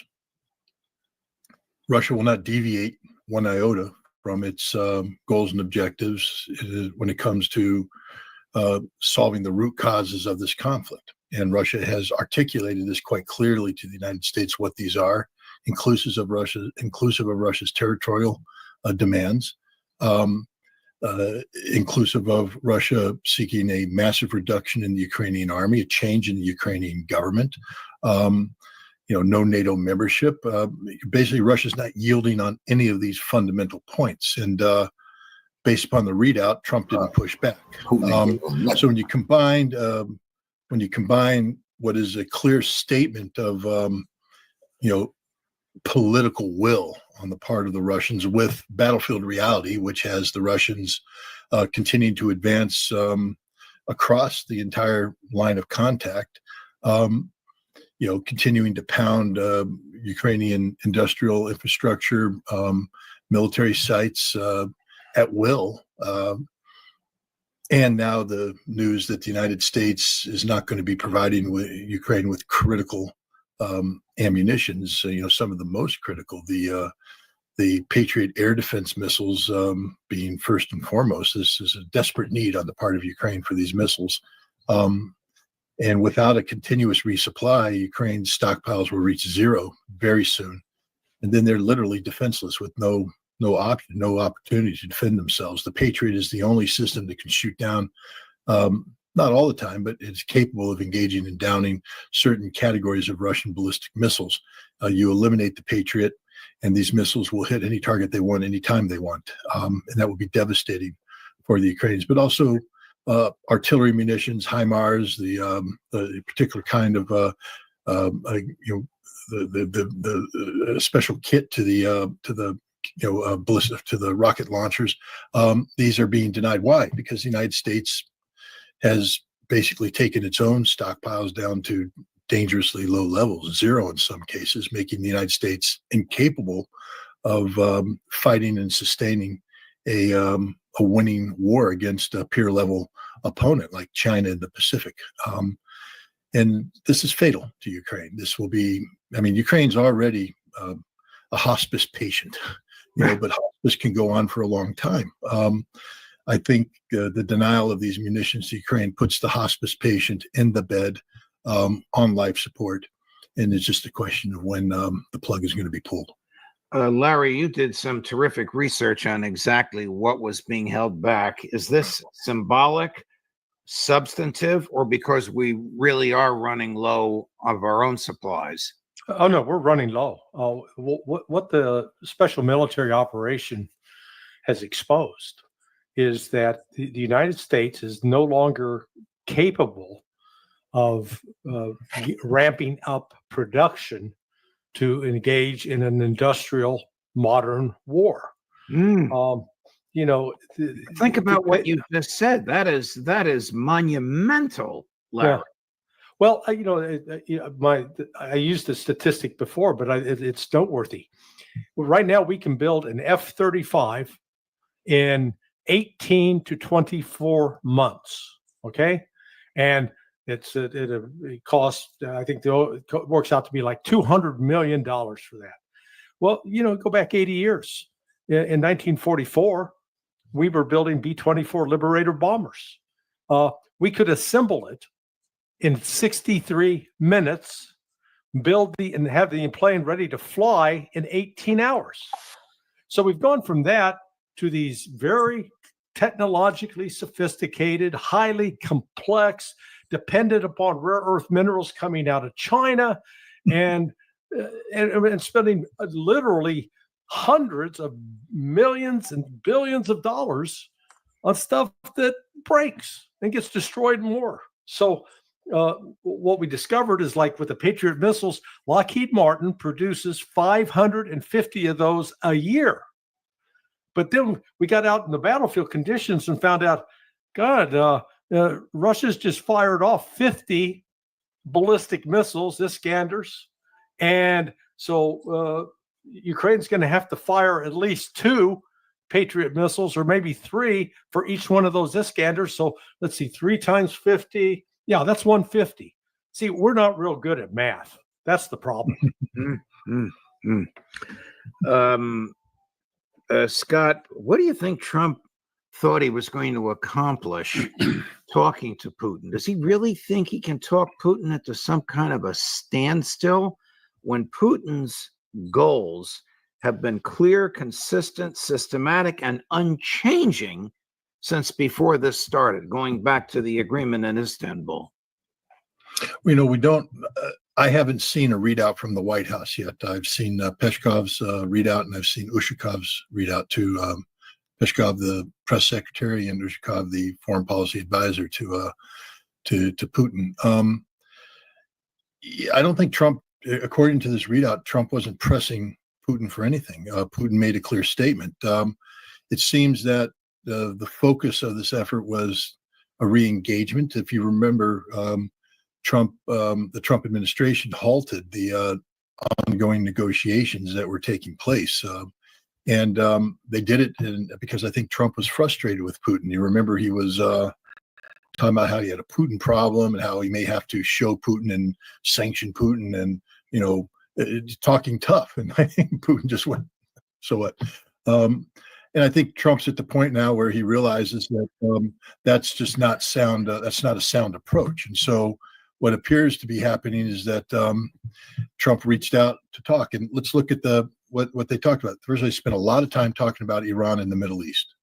And I think Trump is waking up to the fact that Iran is a problem that isn't going to be solved unilaterally by the United States militarily, that to avoid the kind of war that Trump promised the American people he wasn't going to get entangled with, he'll need help from Russia, and Russia's prepared to provide that help. So I think they had an initial discussion upon that, on Gaza. You also see them talking about, you know, just the sort of normalization things. I was taken in by one of the final points where they want to exchange movies that show each other in a positive light. You know, this is critical. Maybe it's maybe Trump is finally being advised by people saying that we have a Russophobia problem here in the United States, that for too long the U.S. government, the media, and others have been, describing Russia in very crude, inaccurate terms, so that the American people have a skewed or fundamentally flawed vision of what Russia reality is. And so they're talking about this kind of stuff. What I saw was a lot of talk about everything but Ukraine. And I think that is a sign that Trump is getting refocused on the absolute strategic requirement of the United States having good relations with Russia. Larry, what do you think Putin and Macron talked about, and is that as a result of the Ukrainian use of French missiles that may have killed Russians? Well, I think really what's going on is the West has awakened to the fact that they've now blinded themselves with respect to the status of Iran's enrichment program. Because previously, I don't think it's a mere coincidence that the initial judgment of the intelligence community in 2003 that Iran was not building a nuke coincided with Iran accepting IAEA inspections and signing on to the NPT. I believe that's when they signed on to the Non-Proliferation Treaty. But it's for a very important reason. IAEA provided intelligence, first official intelligence, about the status of Iran's nuclear program. But we also now, thanks to reporting by Max Blumenthal and Aaron Mate on the Gray Zone, that foreign intelligence organizations, the Brits and Mossad in particular, but I'd be willing to wager that the U.S. was also involved, had penetrated the IAEA and was also passing on information and able to collect information that went beyond the IAEA mission. So now, all of a sudden, Iran's kicked them out. And the United States and Israel said, you gotta let them back in. What leverage do we have? You know what? We're going to come bomb you again? They're not afraid of that. And so these and remember, wasn't it about 10 days ago that Donald Trump, they asked a question about Putin, and he, the smart ass that he is, he popped off about, I told Putin he needs to worry about his own problem. We don't need his help on Iran. Oh yeah? How about now? Now he needs Russia's help with Iran to try to keep Iran on the IAEA program. And Russia's sure will help, but there's a price for the help. And Putin's no fool when it comes to these negotiations. And the same thing with the conversation with Macron. Again, Macron, what he was really angling for was to see if Russia was softening at all on the latest demands. And Putin, in fact, said, hey, we got to negotiate over the root causes of this war, and you have to accept the new territorial realities. And that means wherever Russian boots are, that's now Russian territory. I got to play this clip for you. I don't know if you've seen it because we've played it a few times. It came out after each of you were on with me earlier in the week, but it's really a head scratcher. This is Senator John Kennedy being interviewed by someone at CNN, and what he says is truly astounding, particularly the last three words that he uses. He's talking about a briefing that the United States Senate was given.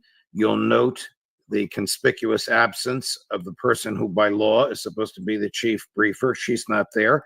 But what he says at the end is mind-boggling. Chris, cut number 7. Before Israel and America did what we did, Iran was within days of having a nuclear weapon.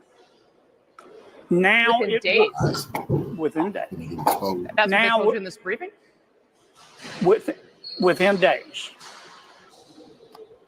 Sir, just to kind of circle back and put a finer point on this, the days that they were to getting a bomb, that seems to be different from what Tulsi Gabbard had testified to in March. Was there a new assessment? Was that the Israeli assessment? Was that a new American assessment? Was that information new to you in this briefing? It was new to me. This was a good briefing. It was one of the best I've ever attended. I mean, Rubio, Hegseth, Ratcliffe, General Kane, they didn't bring out a script and read carefully from it. They just looked us in the eye and talked to us. The assessment that said that Iran was within days of having a bomb, is that Israeli or American assessment? I don't know. I don't know. What a shame. Surprise you, Scott. I don't know, and I guess I didn't ask. Well, again, I'm not going to judge. I've been very clear. I wrote an article that was published in Consortium News in October of last year that said Iran is days away from having a nuclear weapon. And people are like, well, we've heard that for 20 years. Well, you didn't hear it from the Iranians. And that's the difference. You see, in October of last year, the Iranians were saying they were days away from having nuclear weapons capability. And I'm talking about the IRGC general in charge of nuclear security. I'm talking about the former head of the Iranian nuclear program. I'm talking about senior advisors to the supreme leader, senior members of the National Security Committee of the Iranian parliament. They all said Iran has all the components, already has all the components necessary to produce a nuclear weapon, other than the fissile material and a political decision. That was October.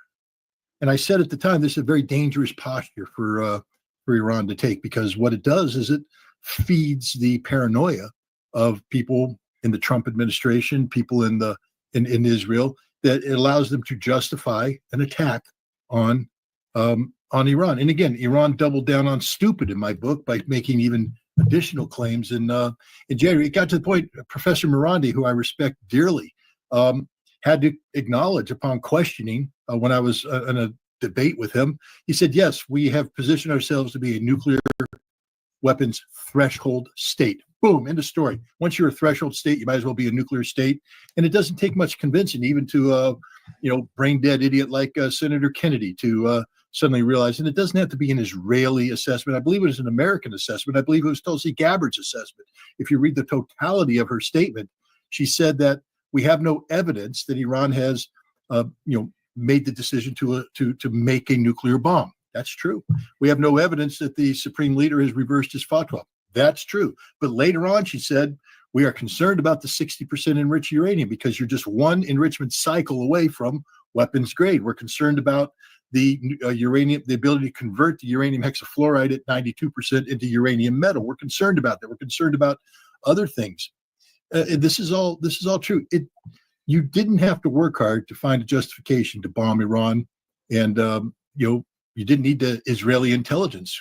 Okay. Tulsi wasn't there, but she should. But I just will say this: the thing that mitigates any justification for this is that the United States had, in April 14th, I believe, begun engaging with Iran about resolving these issues, and we know around June 10th that Iran had committed to signing a treaty, which they would commit by treaty, which means verification, by the way. Treaties just don't happen in the blue. So verifiably commit to not ever having a nuclear weapon. They would allow U.S. inspectors to participate in the IAEA inspections and to participate in the verification of the no nuclear weapons. They would get rid of their 60% enriched uranium, commit to a 3.75% cap, reduce the number of centrifuges they had. The bottom line is the Iranians said, any fear you had that we posed an imminent threat will now be resolved. And all of those terms that you just articulated were blown away by Trump, figuratively and literally, on June 21st and 22nd. On June 12th and 13th. Well, all right, whenever the Israelis attacked and then the Americans. Right. Yes, it's amazing how stupid, because now we have a situation where the Iranians, again, if I were advising this supreme leader, I would say, please don't play with fire, because this war happened because of you, because of your stupidity, because of the words you said. So be very careful with your words. But when Professor Morandi speaks of now Iran be able to go forward without anybody knowing, I'm here to tell you right now, we will know. How does Israel get the penetration they did of Iran without having the Mossad, in important areas? They penetrated the secure communications of the supreme leader and his inner circle so they could track them. The CIA has a mission center in Azerbaijan working with the Israelis with the same level. And they have to know that if they make a decision to pursue a nuclear weapon, we will know and we will act. I think they should instead focus on rehabilitating the IAEA, to get rid of Rafael Grossi, to change the way the IAEA works. Israel should never be allowed to interface with the IAEA on any level. When I was there, I met with Israeli ambassadors. I met with Israeli intelligence officers about Saddam Hussein's nuclear program, together with the IAEA officials, the head of the IAEA action team. There's a reason Iraq wasn't allowed to have a nuclear program, and Israel was concerned about that. But the question everybody asks is, why is Israel here? We know they have a vested interest, but shouldn't they join the NPT?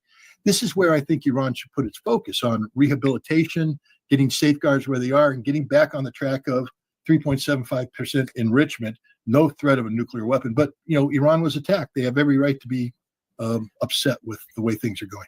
Larry, Trump is hosting Netanyahu this week, starting Monday, right after the 4th of July holiday.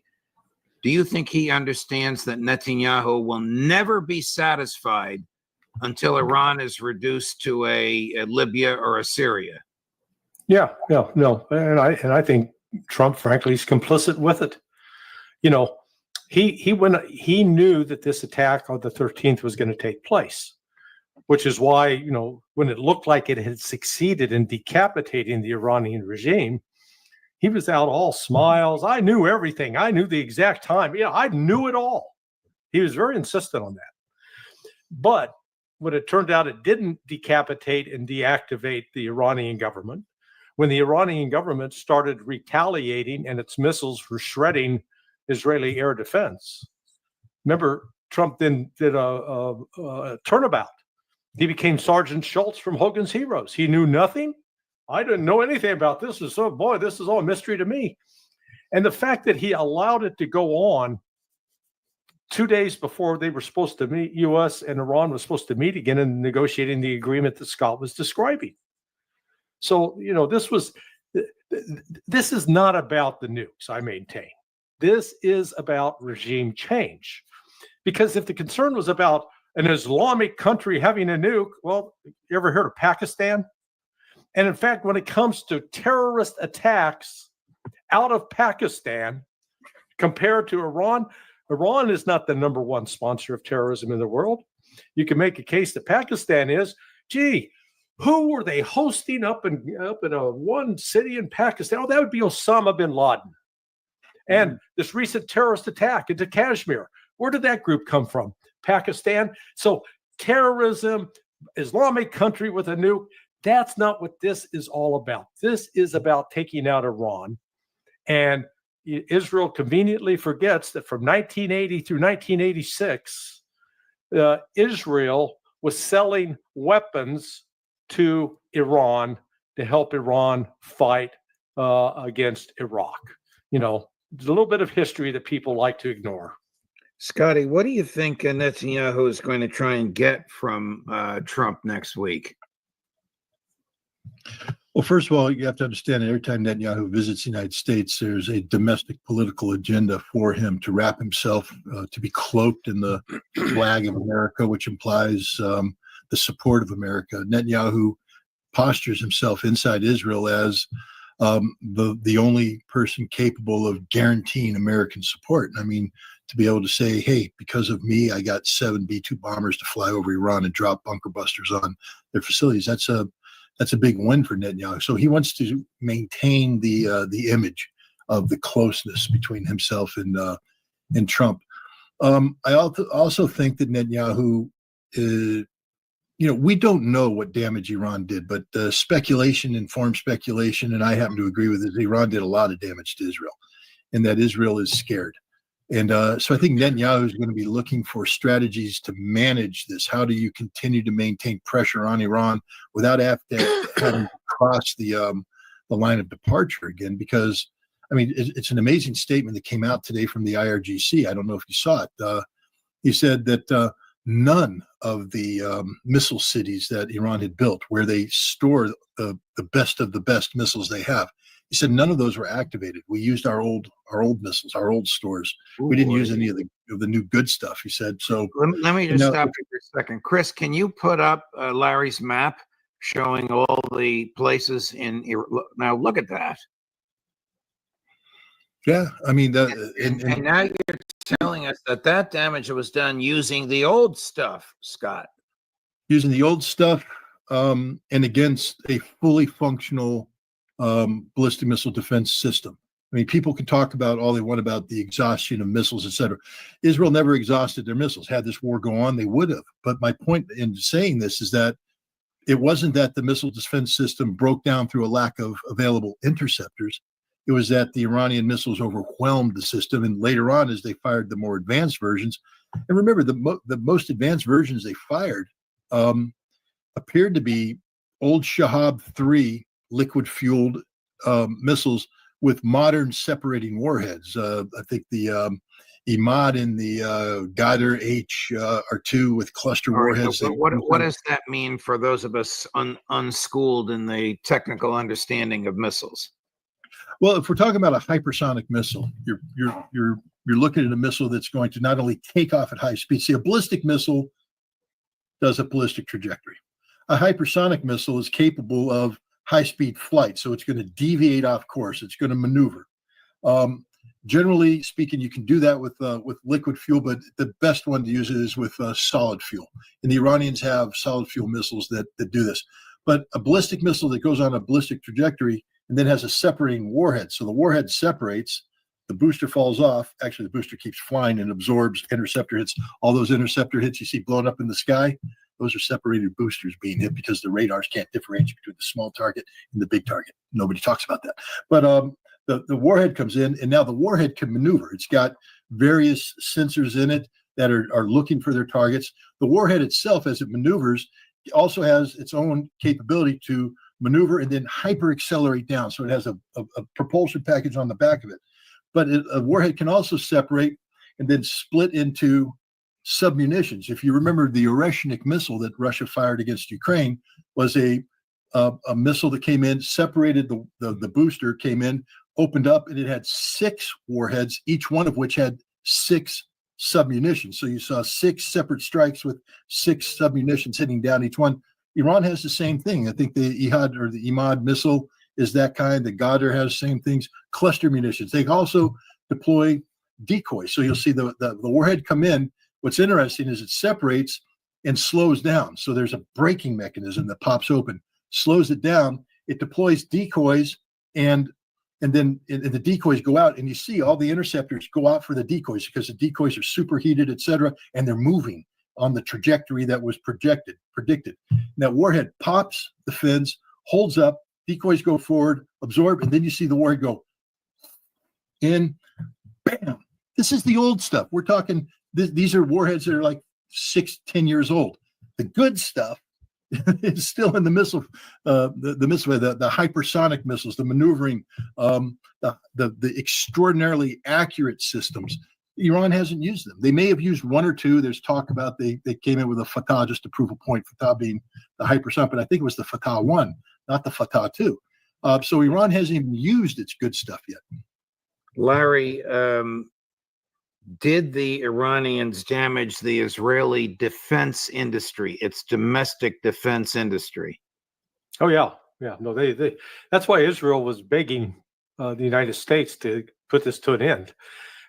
They miscalculated. They really underestimated Iran's both capability for pain as well as its ability to punch back. And for the life of me, I don't understand the military planners, because when you sit down and look at the size differential. So all Iran has to do is knock out one international airport, and Israel shut down. They have no more commercial flight for civilians. You'd have to go to a military airfield. Israel only has 2 ports and they are very much dependent upon these container ships, which come and deliver food and medicine and other supplies, energy. So it's easy for Iran to knock those out. Whereas Israel, hey, they knocked out 2 or 3 Iranian airports. Okay, Iran still had 26 other international airports, for starters. Iran, you look at the amount of damage just by comparison that Ukraine has sustained from Russian attacks, going now, probably 42 months since the war started. And when you realize that Iran is 3 times both the geographic size, physical size, and population size of Ukraine.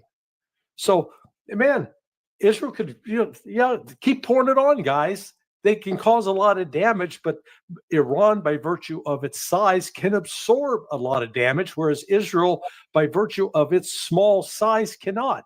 And when you start, basically, Iran hit their equivalent of the Pentagon, their equivalent of the CIA, their equivalent of the FBI, their equivalent of the National Security Agency, as well as their equivalent of our national laboratories.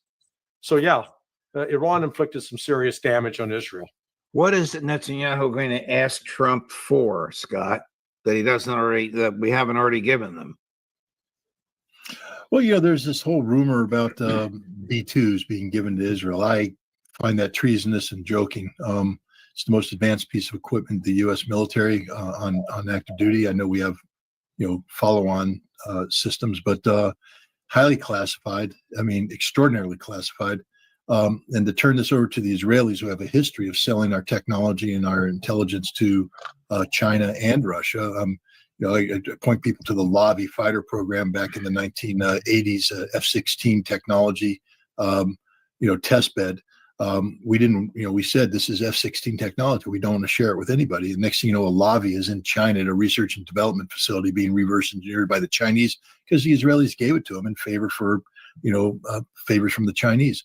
Jonathan Pollard stole the crown jewels of the U.S. intelligence community, basically the Bible that had all of the codes around the world, all the frequencies that we were monitoring, what we were getting from them, what their encryption was, how we could break the encryption, all of this, which systems collected it. He stole that, gave it to the Israelis, who then turned around and sold it to the Russians in favor of, or the Soviets in favor of, immigration benefits. So Israel has betrayed us across the board. They spy on us. Obama White House was infiltrated with the Israeli listening devices, the whole thing. So I don't buy into this B-2 thing. I think that's just that popular. Netanyahu is going to be asking for continued American support. But he's also going to be saying that I believe he wants to avoid conflict. Larry's 100% right. It was Netanyahu who was calling Trump saying, we got to bring this thing to an end. We can't stand, we can't go another week. He was desperate to bring a war to an end by week's end. And that's why Trump did his little charade with the Iranians to set up the conditions of the ceasefire. But I think Netanyahu right now is also worried about his domestic he just was in court. Trump sent out his ridiculous tweets interfering with the judicial process of Israel, threatening sanctions if they dare press forward with their charges of corruption against Netanyahu. I think he's going to be looking for more political support. He's going to be also meeting with members of Congress, getting Congress to use their ability to pressure Israel. Netanyahu is a survivor, and I think basically this entire trip is going to be about the political survival of Benjamin Netanyahu. Larry, the last word. Oh, I think he's going to look for Trump's help in getting, because they've now lost intelligence access to Iran. So what they need to do is get IAEA back in there, because when you run this kind of operation, you expose a lot of intelligence operatives, and now to rebuild back that network is going to take some time. Wow. Gentlemen, thank you very much. Thanks for the double duty.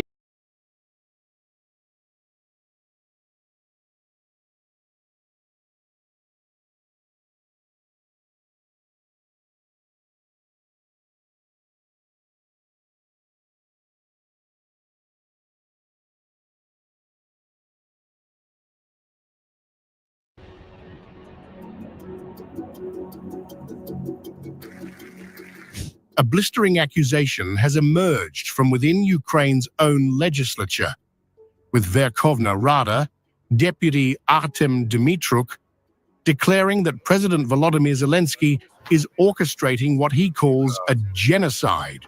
See, this is when you know it's over for him. When they start doing this in his own parliament, his days is numbered. Of the Ukrainian population in a desperate bid to cling to power. The deputy, known for his outspoken criticism of the current administration, took to Telegram to deliver a fiery rebuke of the president's wartime leadership. Ukraine is becoming depopulated. This is not migration. This is a terrible tragedy, part of genocide, Dmytruk wrote, accusing Zelensky of overseeing a systematic collapse of the nation's population. Dmytruk claimed that Zelensky's governance has drained the country of hope, its youth, and its future. He accused the president of looting public funds while stealing a generation, children, and hope from the population. The lawmaker warned that if the current regime remains in place, Ukrainians could face extinction within 10 to 15 years, describing a scenario where citizens are treated as expendable biomass sent to die, as real defense infrastructure remains neglected.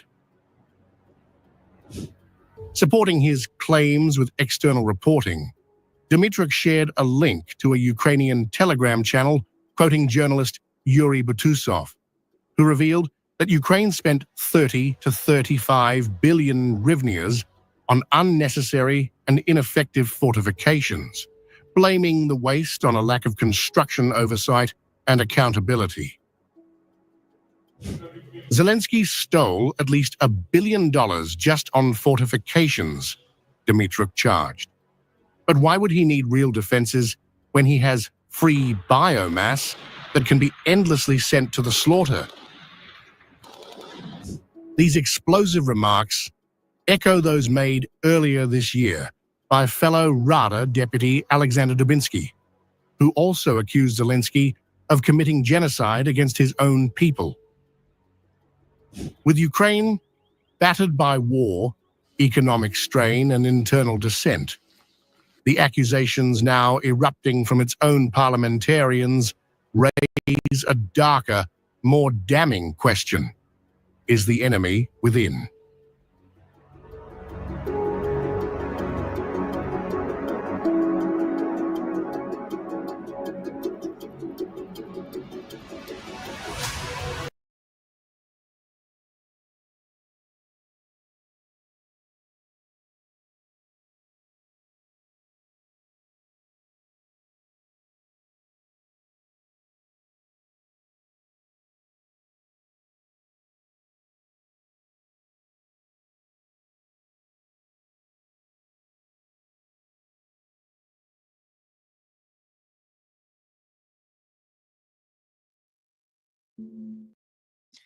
Hi, everybody. It's Thursday, July 3rd, 2025, and our friend Andrei Martyanov is back with us. Welcome back, Andrei. My pleasure. Donald Trump has decided not to send more weapons to Ukraine. Let's see what would happen with this decision. But here is what the US ambassador to NATO said on Fox News in terms of the policy. Maybe they're trying to change it in Ukraine. Here is what he said. You just a week after your time with President Trump at the NATO meeting. But first, give us your reaction to the U.S. holding back now on these weapons to Ukraine. Well, first of all, thanks for having me on, Maria. I think the most important thing to know is that this is what America First looks like. We first have to take care of the United States needs. And this is something the Pentagon does all the time, make sure that the United States has the strategic defense capabilities necessary to project power. And so we have to make sure that we have enough Patriot missiles and we have enough air defense and all the things that we need to ensure our own success on the battlefield, wherever that battlefield might be. You saw our great capabilities on the B-2 bombers when they dropped the precision-guided bunker busters on Iran. And so, you know, the world wants that. We saw that with our NATO allies last week. They want to be allied with us so that we can bring those capabilities. And, you know, we just need to make sure that we have what we need at any time to deter and defend ourselves on a credible basis. Andrei, is that convincing for you that Donald Trump is going to back down? Is going to somehow leave the scene in Ukraine? No, it's all, yeah. And Mr. Whitaker, it's just, you know, that's what the U.S. media are today. It's a collection of the disjoint, incoherent psychobabble, a bunch of words and phrases stuck together, you know, with no meaning, no sense. No, so, well, we are getting into the dystopia of 1984, like those party congresses, you know, and assemblies when the speaker will go out to the, podium and will start, you know, creating sounds like, which reminiscence of some words, but make no sense whatsoever. So that's what it is. This newspeak, the people who go and they absolutely have no clue what they're talking about.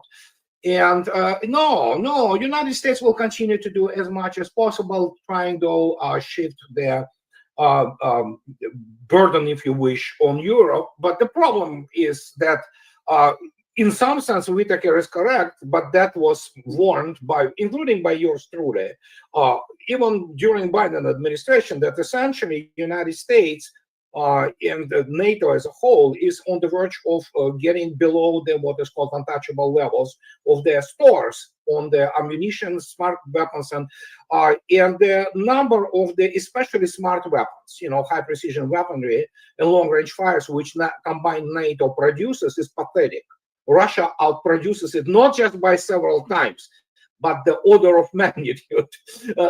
And when you look at this, what does the United States have which can be used in the actual serious fight? Patriot PAC-3 is garbage. I mean, it's garbage which Russians made it the butt of the joke. It still can shoot down the aircraft, especially if it's, doing this out of ambush, which is normal tactics for the essentially suppressed air defense. So in this case, they simply have no other choice. It's not like it's some goodwill, and Trump would love nothing more than to see Russia, disintegrate and defeated, and and make America great again, things of this nature. But reality is, the reality is cold, hard facts on the ground, and the United States simply has not enough anything anymore. As simple as that. And United States military-industrial complex is primarily its commercial organization to produce a very expensive junk, which most of the time doesn't work. Some of it is decent, but then again, it also is not designed to fight on the modern battlefield.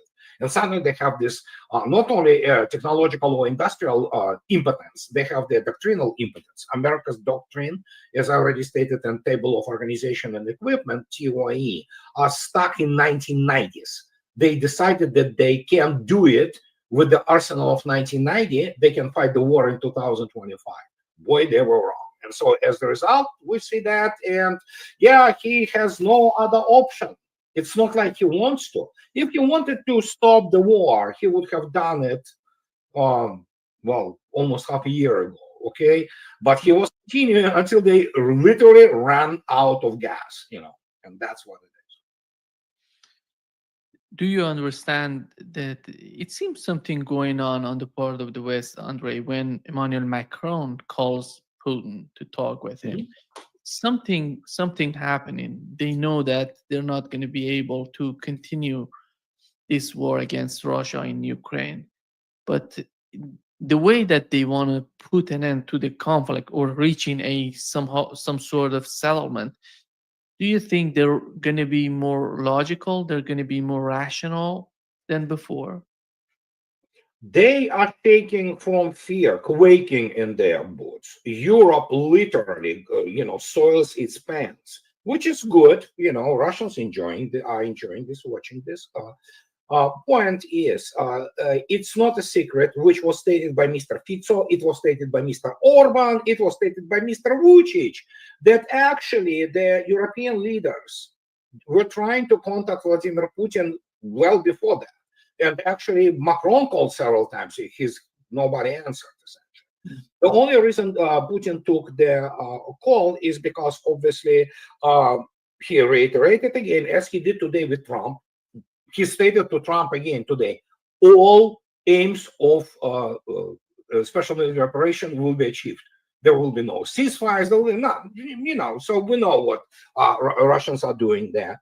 So, and the question is that they were trying, and now suddenly when they see that United States stops and essentially ran out of gas, it's not because of the goodwill of the United States, but because they simply don't have anything.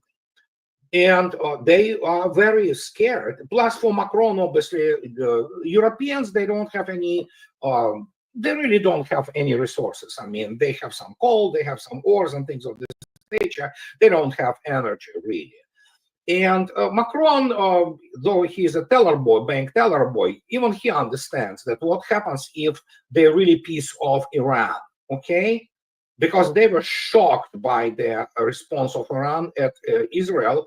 And, Israel essentially begged the United States to somehow interfere in terms of trying to achieve some kind of the ceasefire, because Israel was being demolished essentially as in this 12-day war. And now they understand that, God forbid, something big happens in the Middle East. It will not be just that Iran will close the Strait of Hormuz. Israel cannot defeat Iran militarily. They cannot defeat Gaza militarily, okay?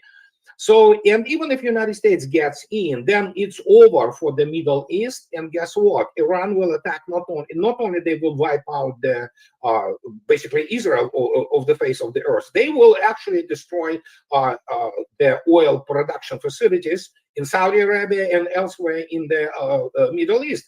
Guess what happens then? Europe dies. Simple as that. And Europe is dependent on those deliveries of all kinds of the hydrocarbons. So as you can see yourself, so plus Macron called also because Russians continue to kill French volunteers, as you understand. The latest one was a week ago. So they had this special forces of French, military, this mighty French, they were near Odessa when Mr. Iskander visited them. There, nobody lives there. So Russians stated very clearly, and on the level even of politicians, that you get any kind of the military contingent into Ukraine, you all die. Simple as that. And Macron, obviously, he was already accused last month by some people, even from his administration and or the former officials, that, are you crazy? You want to send French guys? They will be killed, and we already know they killed, and things of this nature. So it's French, little thingy, they hustle, which they do all the time. So that's why he called. They are afraid. They're shocked. They didn't expect this. And nobody expected that, well, you saw yourself that some places in Haifa and Tel Aviv and, Rishon LeZion, they look like Gaza 2.0. Iran delivered the message very clearly. So, and that's what we have. And the rest of it, the only thing they can do is PR. That's why they try to, pretend that they call and decide something which they don't. Andre, since you mentioned the situation in the Middle East, they're trying to somehow, when I look at the media, mainstream media in the West, they're trying to draw a line between Iran and Russia, draw a line between Iran and Russia and Iran and China. Somehow saying that Iran is going to buy Chinese fighter jet, not Russian fighter. They're trying to manipulate everything as much as possible on their part. But what we know about the understanding, in my opinion, the understanding on the part of the governments, Chinese, Russian, and Iranian government, they totally understand each other. They know what they're doing. They so much connected, and I don't see these lines that the mainstream media is trying to draw between them. If, as I already stated, if you are dealing with any kind of the Western establishment media personality, the so-called journalists, make sure that you have a good course of antibiotics after that, because these people are just, they're torpes, basically. They are not professionals. The only thing they can do is spin. They're Goebbelsonian propaganda. There's no difference between Goebbels and, the war criminals in Fox or CNN who actually, unleashed all that. Nima, are you there? You're frozen. Hello? Yeah, I'm back. Okay, so I don't know and the question is, don't believe anything they write. They lie. That's the only thing they can do. I mean, they are they call spin doctors. They are morons. They are people without any professions. They are prostitutes in both in figurative senses. So there's no even point discussing this. But in terms of obviously Iran learning its lesson, and Mr. Pezeshkian being essentially, well, it's now, for now at least, it's the military political decisions are moved back to essentially the core of the guards of the Islamic Revolution. So, but Mr. Arachi went immediately to Moscow on Monday and met Mr. Putin, and we can only, just guess what they were talking about, although we have a good idea. And then, of course, the defense minister of Iran, he spoke to Mr. Belousov on the phone first, then they meet again in China during the Shanghai Cooperation Organization. So and now we know for sure that actually Russia was delivering, and it will continue to deliver Su-35s. Iran does have now possession of Su-35s. It's just a matter if we know if they really use them during this 12-day war, because the first batch evidently was delivered sometime end of January, beginning February. Even Western media reported on that. So did they have the time to shake down the force? Because obviously you have to train pilots. They were trained in Russia, no doubt about it, but you probably have to train them within the confines of Iranian airspace. You have to develop infrastructure. So it's a long process. It's not like done in 1 or 2 days, or for that matter, even 1 or 2 months. So that's the only question. Other than that, yeah, Su-35. But again, Iran was negotiating about this J-10 thing, which is the light fighter. It's a sort of Chinese version of the F-16, if you wish, So completely different combat aircraft. And they were talking about this with China for 20 years. Especially actually for the last 10 plus years. So it's nothing new. They present some old thing, and there are 2 different classes of the combat aircraft for a completely different tasks. And of course, Su-35s now, we know that. And the question now, and Vladimir Putin never says anything just because he says it. When this whole mayhem started, it was the veiled accusation, but very polite and very friendly, of Pezeshkian's administration when he stated, we offered the cooperation agreement or military cooperation, not just, and we offered air defense complexes, but Iran declined. Well, we know that actually Iranian parliament ratified the economic agreement, comprehensive agreement between Iran and Russia already in the middle of May. Guess what? It went to the signature of Pezeshkian only when the whole thing started in 16th of June, when the missiles started to fly.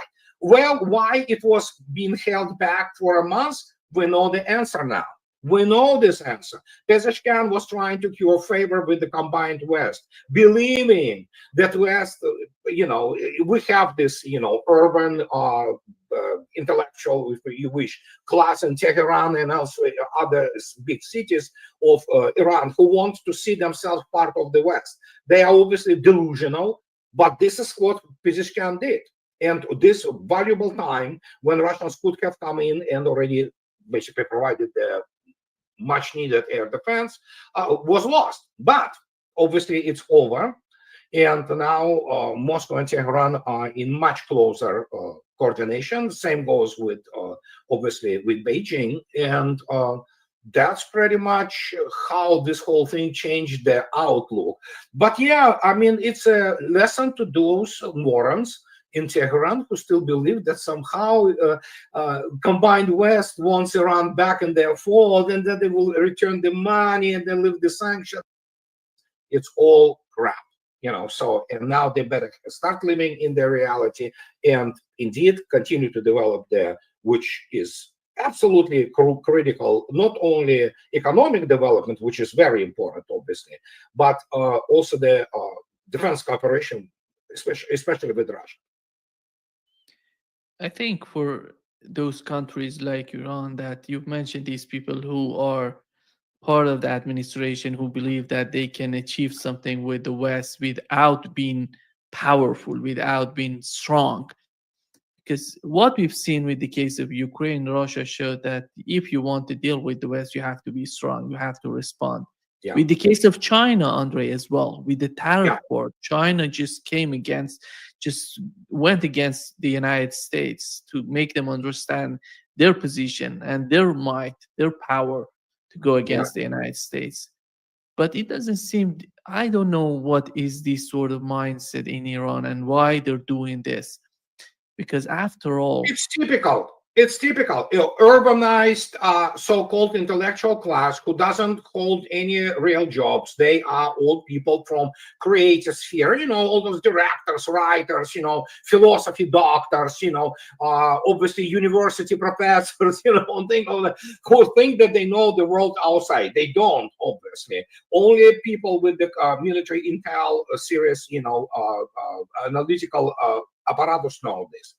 So, and as the result, you have this class, which is normal, same as with Russia, albeit, a special military operation changed it dramatically. So, and as much as and Iran has internal problems, no doubt about it. I'm not by any means idealizing Iran. There are issues, economic issues, obviously, there are all kinds of things there. But it is this class, they see only glitz of the West, this, facade, and they are not very bright people. And so, as a result, they push this agenda, including through the parliament and, the obviously Pezeshkian, was kind of represents them, this moderates, as they call. Reality is you want to basically mitigate, as they call, regime of mullahs or whatever, so it will be achieved completely different way. It will be achieved through the economic development of Iran, based on their own resources and resources of BRICS, where she definitely belongs, and developing own, high-tech industries in this, and that will create this society of already serious professionals who will definitely approach it in a different way and will reform Iran completely on a, non-Western, the fundamental question, which is modernization possible without Westernization? Oh, well, yeah, possible. Look at Russia. But again, Russia is part of the West essentially, culturally, but it doesn't mean that it has to be at the expense of your tradition. And for that matter, so the change will come through a different venues, so, and nobody says that it shouldn't, but it has to be totally Iranian decision, how Iranian people decide this, what they're going to do it, so how they want to see their country. But obviously the way or the path of Iran to serious modernity and actually real prosperity is obviously on path with BRICS, not with the West, which never returns Iranian money until West collapses itself completely and disintegrates. Then when, people with the weapons and the torture skills will fly to Europe and start finding out those bankers who actually hid those money. That's simple as that. Simple as that. It's just the way it is. We were talking about the importance of Central Asia for both Iran and Russia. And with the case of radical Islam, these Al-Qaeda and these people. Yeah. But Andre, something bigger than that, something different has happened during the war between Iran and Israel, and then with new tensions in Azerbaijan. What's going on? Israelis were using the airspace of Azerbaijan to attack Iran. Then they came with the new, I don't know, these Sputnik reporters. They were, I don't know, somehow manipulating the situation in Azerbaijan.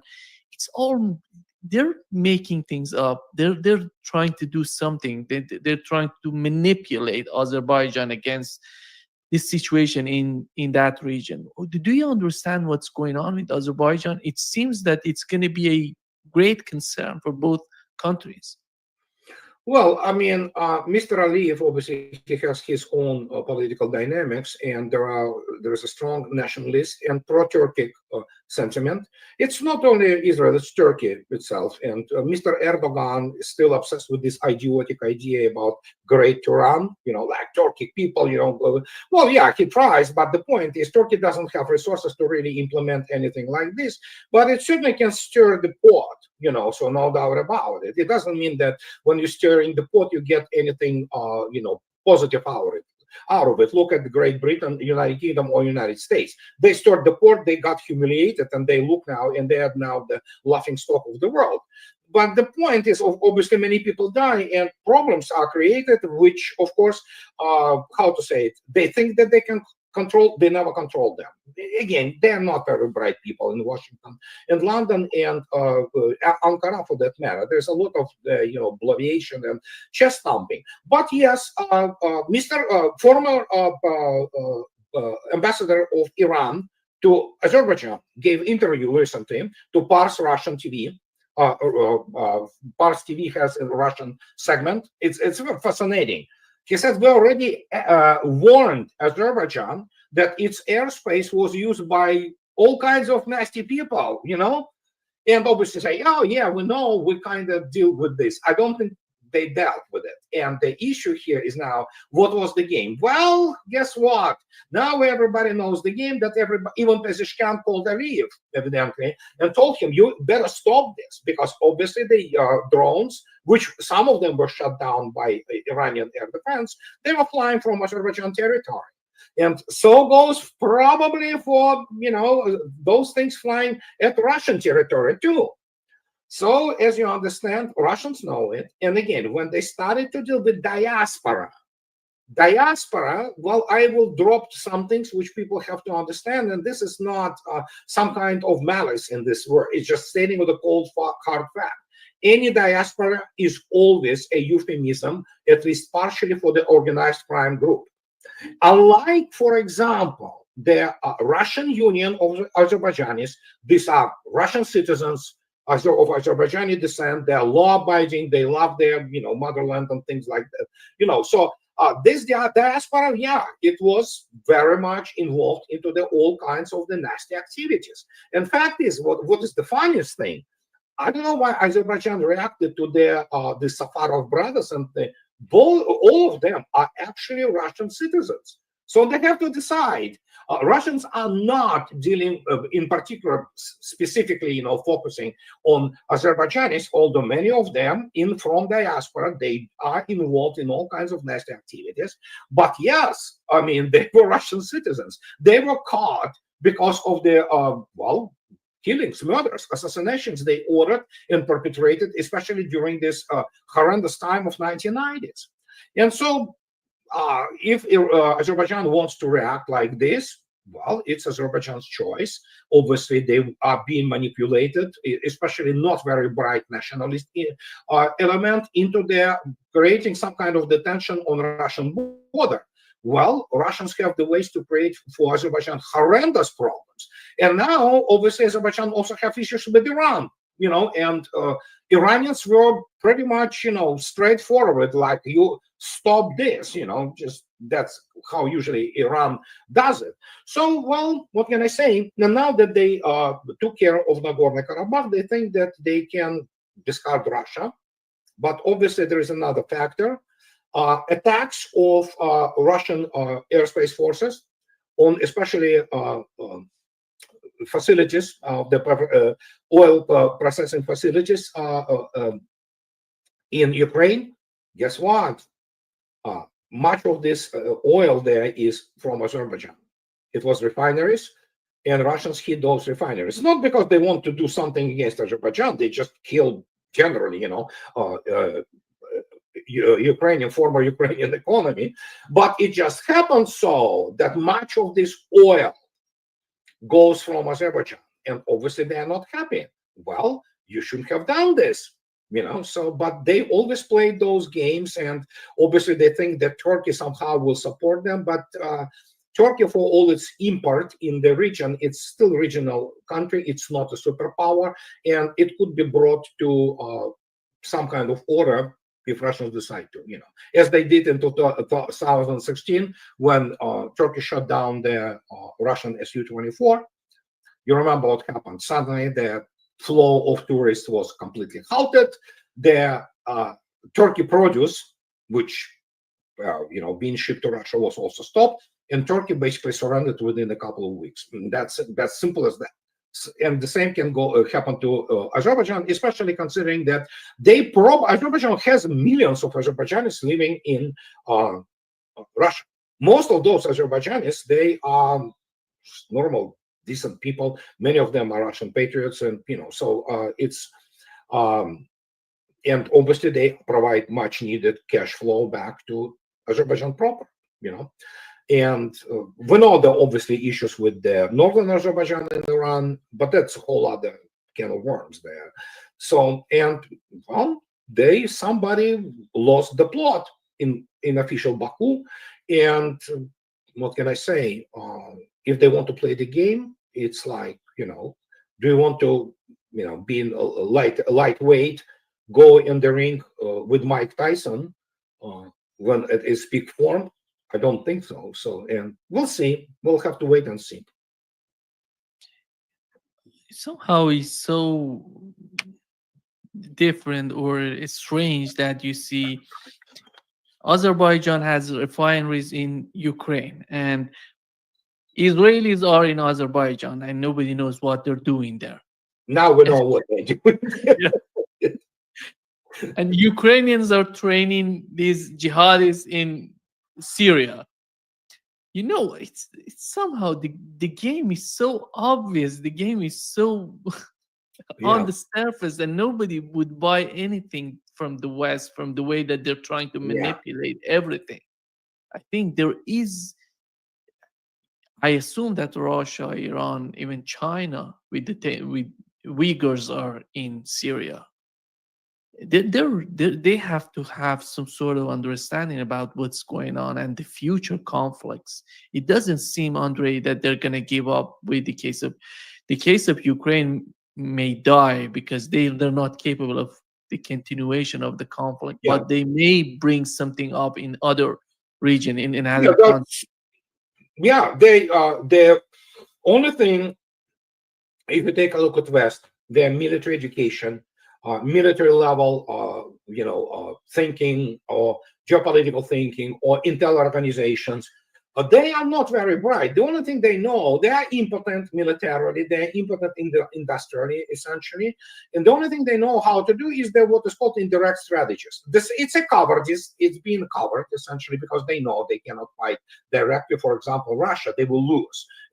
You cannot defeat Russia on the battlefield, period. It's just, you can spin things, invent things, and what have you, but you just can't. And so what indirect strategies? Yeah, let's create this, tension, belt around Russians and somehow, try to suck their resources dry. Yeah, but as you can see yourself, it actually turned out to be the other way around. Okay, so they miscalculated as always. The combined West is there. It's in the process of decomposition. It's not like it's may die. No.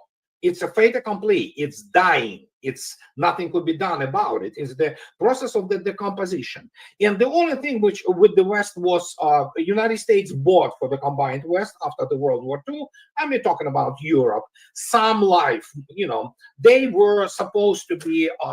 Europe was supposed to be dealt with and done with after what they committed in the World War II. And so this time is up. United States itself is a bankrupt nation. It doesn't have resources. The only thing that it can do is print money, but even that doesn't help, anymore. It's like, the pain killing, which essentially your organism get used to it and doesn't react even. I know I did once recently, actually, about 3 years ago. I did the root canal and my tooth couldn't take any more this lidocaine. It wouldn't numb it. So they did it live.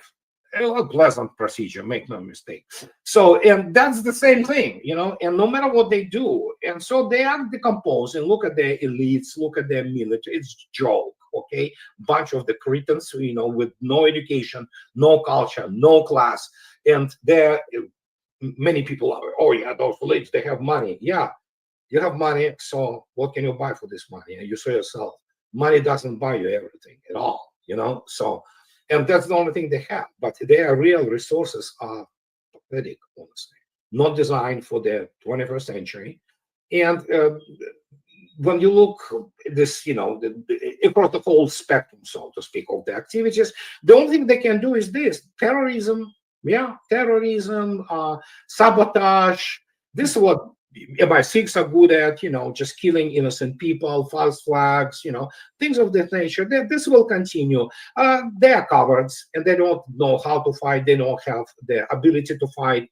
They are impotent, and so this will continue. They will try to destabilize places, and they will continue to destabilize them. They will continue to do this in Middle Asia. We know how Afghanistan ended up, that Russians have to accept Taliban and say, yeah, let's finish all other those elements, which is essentially the jihadi elements, even Taliban has to fight them, so it's they obviously have the issues with in eastern Iran with all this situation. So they will continue to do this because this is the only thing they can do. It's essentially a poison. It's the same as when the corpse decomposes, it begins to basically produce the corpse poison. You cannot even touch it because you will get poisoned, you will die too. So this is what happens with the combined West, and it will continue, and it is accelerating as we speak. And basically, it's coming back to what we discussed initially. Macron calling, Scholz called, actually, if you might remember, about a year ago. So they all try to do this PR, but these people in the system itself, the clockwork is completely broken. What do you expect from people of the intellectual abilities or lack thereof, of Merz or Annalena Baerbock or von der Leyen or Starmer, or you saw yourself what those people are. Most of them are downright cretins with the, just, it's not about IQ. They are mentally inadequate people. And look attentively what is happening in the United States with this, circus, which we observe now. And so with people like that, can you do anything with them? No, they don't even know what they're doing, so because they don't have no clue. They really don't. We live in the time after 500 years when the West killed its own expertise. It's dead. It's over. It's not there anymore. And what can I say? We just have to wait and see. Andre, here is the UK Defense Secretary talking about. I wanna know your take on that. And I announced that we would increase to £4 billion in this Parliament the investment that we make in autonomy in drones. That's more than double that was in the budget before.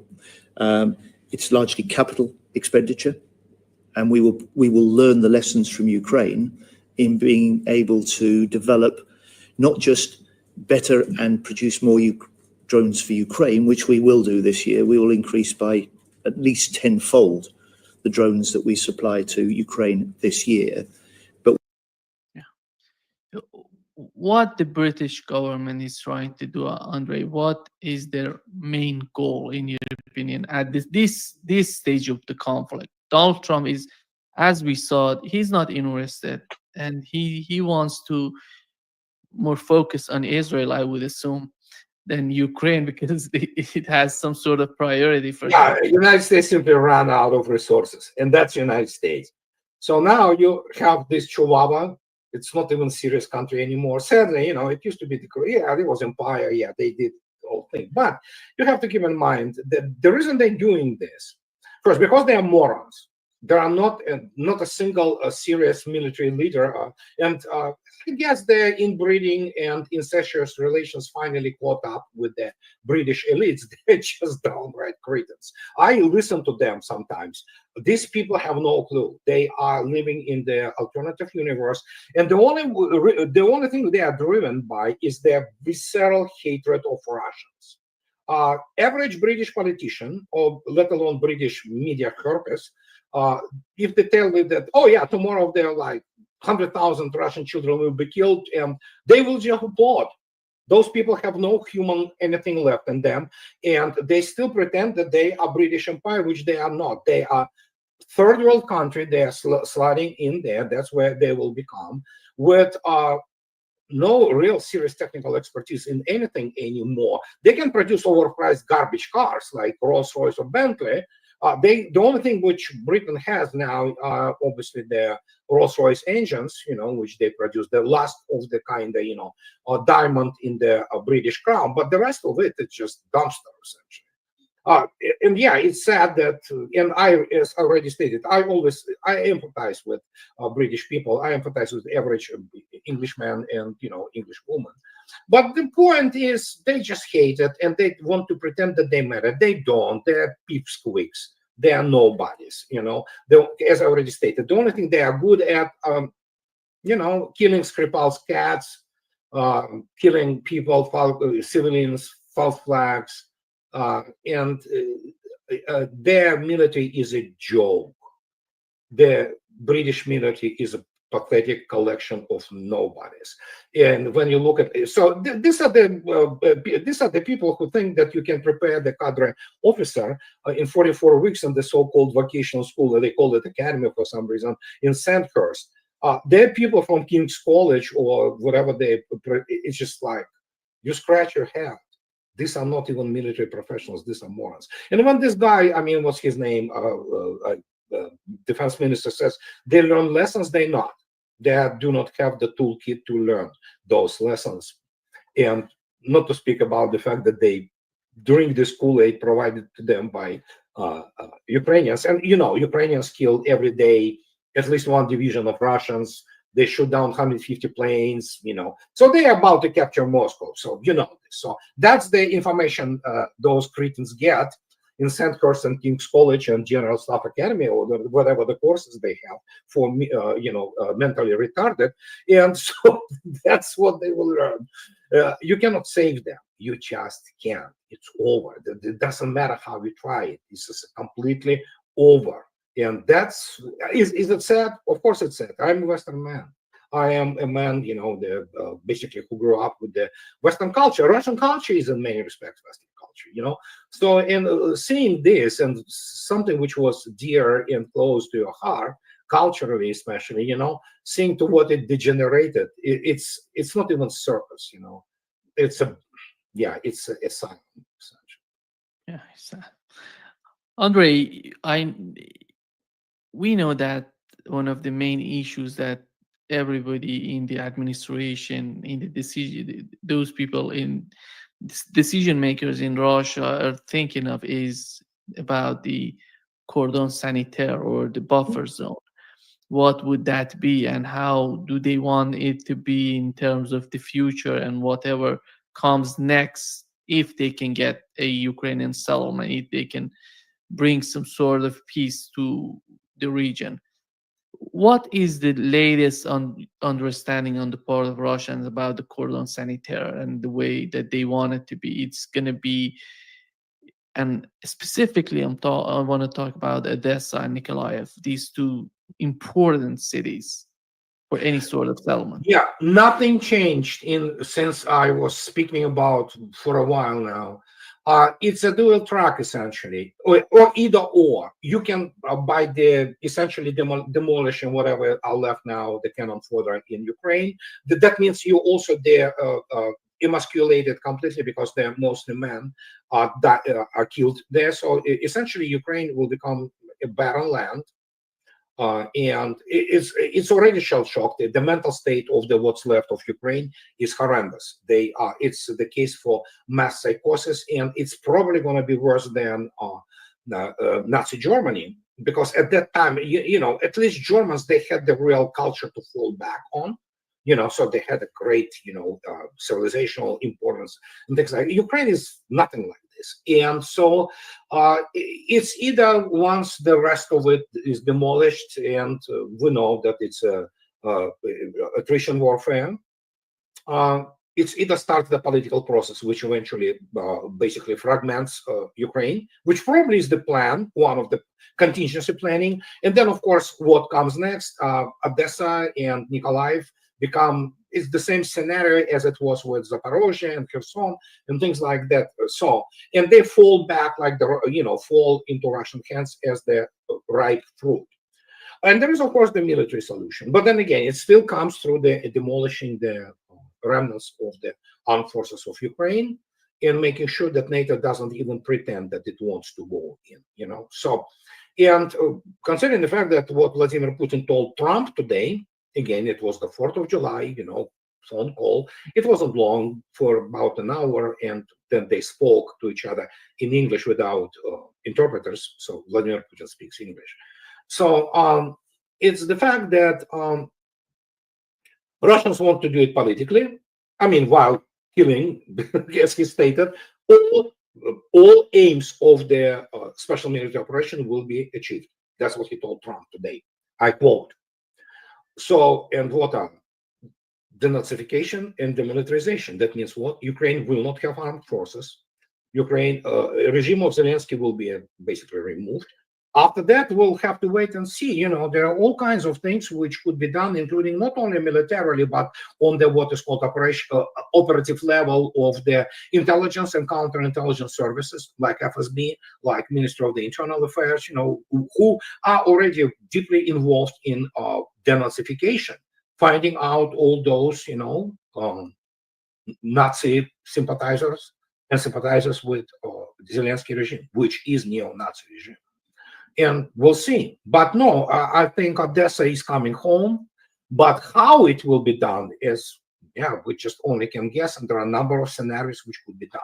And again, do not forget, Russians keep in reserve 700,000 troops. And people say, where they are? Where are they? Why shouldn't they do this, you know, huge aero offensive? They are there to make sure that NATO doesn't have any idiotic ideas. Because if they have, that's the whole other story. Technically, they cannot do it. They're impotents. But as again, because they're imbeciles, they might still decide that they can stir the pot. Russians will go in and will annihilate that force. And then what are you going to do? You know? So it's kind of serious political game here. And obviously, we do not know everything what Vladimir Putin receives as the daily briefing from the probably best human intelligence in the world and diplomats and so all kinds of things. So, you know, they know what they're doing in Kremlin. Andrei, do you think that even if the United States wants to somehow withdraw from Ukraine, do you believe that it's going to be possible to remove Zelensky because of MI6 and the way that the British government is totally involved in Ukraine? Well, it doesn't matter what they want to do. Again, as I already stated, the United Kingdom is a chihuahua. It's a essentially a third world country now, you know.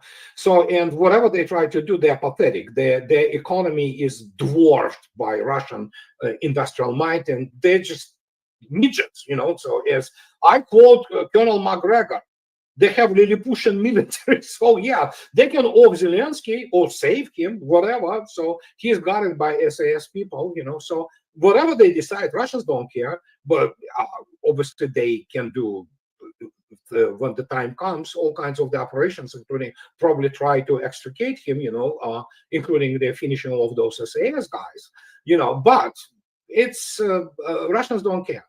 The regime will be changed. And after that, we'll see. You know, Britain doesn't have resources to do anything. They are paupers. They're beggars. They still think that, oh, we have London, we have city, we have money. You know, it's a serious geopolitics. Money do not decide everything here. So it's. Yeah, the removal of Zelensky administration, does that mean that these far-right or ultra-nationalists would not be part of the government, would not be part of the they will be hunted down and killed, or it best for them, or maybe for them it's better to be killed than face the tribunal and then be sentenced to for life or 25 of the extreme conditions in the Russian colonies. They would probably beg to be killed, you know. So, and no, there will be no Nazis there. And how about the Western part? Is going to be unified? It's going to be, if a new administration comes to power, which would be acceptable for Russia in terms of the hostility that this administration had and has toward Russia, and somehow understand the importance of Ukraine for Russia and the cooperation between the government in Ukraine and Russia, which was one of the main concerns. How How do you see that manner, that sort of issue for Russia? Or it's essentially Ukraine will be governorate. It will be essentially the territory which will formally have independence, but essentially it will be run by Russia. First, you have to understand they don't have economy anymore. I mean, the only thing that if you will remove now the financial aid, they have nothing. They cannot pay pensions. They cannot pay salaries. They cannot pay anything. Especially now that Russia is seriously demolishing the remnants of their whatever the industrial productive economy, and so as the result, that's why Russians are not rushing to do this. They do not want those millions of people on Russian balance and then suddenly starting to, you know what, Russia already had enough with what they imported from the 2014. And not all those Ukrainians who even carry the Russian passport are, yeah, there are many sympathizers with Zelensky. And so, and that was a mistake on the Russian part, but that's the whole other matter. But realistically, can you imagine now when you have to pay, you know, salaries and organize things for, well, whatever remnants there, whatever, around 20 million people. This is large, okay? For any country, it's a huge burden. And so I think one of the reasons for all what is happening the way it is happening, not only because Russia demilitarizes the combined West, which she successfully did, so, but it's because of the issue of what you're going to do with those 20 million people. And very many of those 20 million people are mentally not healthy anymore. If you look attentively at their behavior and how they behave, what they do to each other, and the type of the relations which exist today in Ukraine, which is complete paranoia, and you know, yeah, it's just mental breakdown of the nation. So how do you approach? Russia doesn't want those 20 million people immediately on its balance. So it has to be some kind of the disinfection period when you literally have this corral, so to speak. Whatever those parts of the corral which eventually will fall off, which they will, like Odessa, Nikolaev Oblast, and things like that, whatever will be remaining of Ukraine. I'm not talking about the western part. Nobody needs those Nazis, you know, and let Poland have fun with them, you know. So, and what you have this, you know, Kiev, Zhytomyr type oblast, you know, this, you know, cluster of the remaining regions. What are you going to do with them? Yeah, you have to do the disinfection. And don't forget, as the experience of the World War II proved beyond the reason of a doubt, so that Germany was given the chance to rethink itself. It failed, with the exception of primarily the Eastern Germany, which was thoroughly denazified by the Soviet Union. But then again, these are the people who are remaining real Germans. They obviously, it was the protest vote, but they voted for alternative for Germany, which is the classic conservative European party. Nothing wrong with this.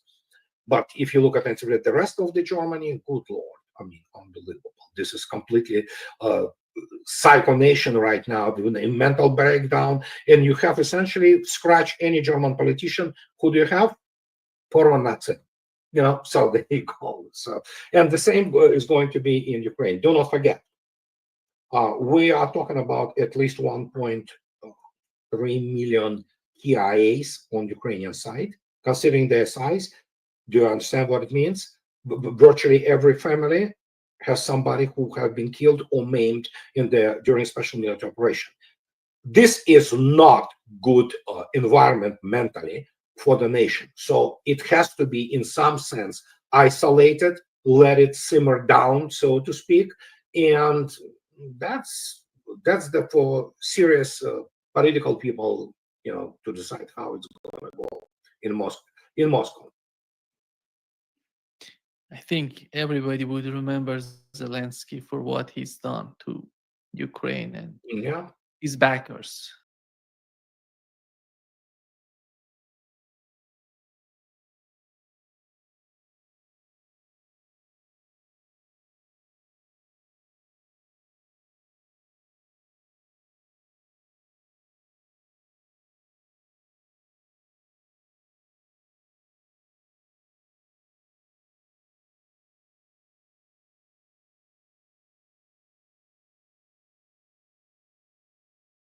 already, but coming up in August, this has been 2 years. So I thought I'd snoop around a little bit and see if there's any progress done here, talk about what was being said about all this at the time, and see if things line up here.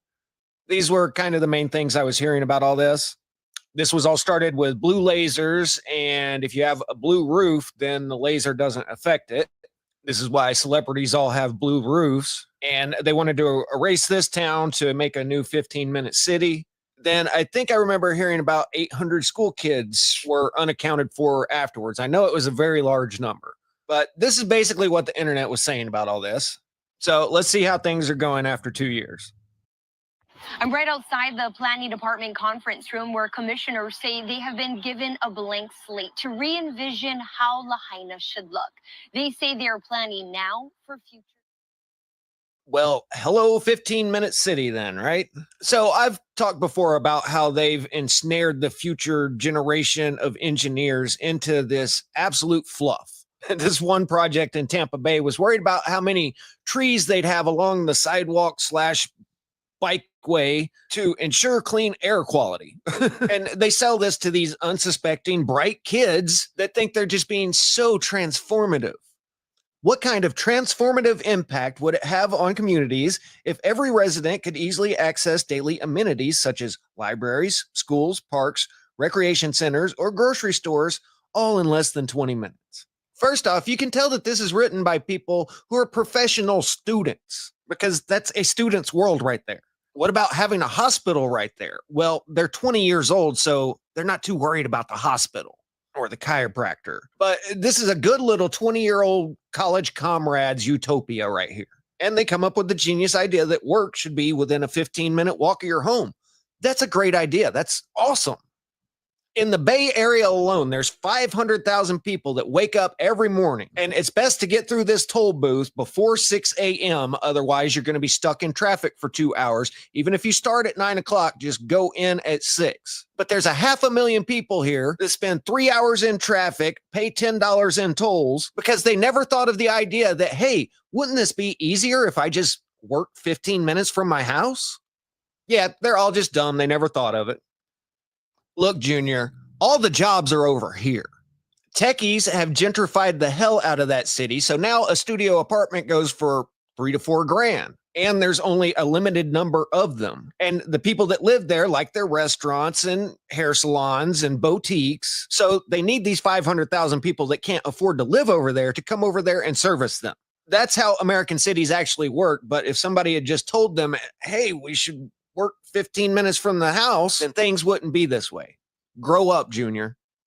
Then they teach Junior that this is innovative thinking for future generations. Yeah, this is the exact same city planning concept from 1898. Only you know what their main concern was at that time? Across the top, it says group of slumless, smokeless cities. That's because this is what cities look like during the Industrial Revolution.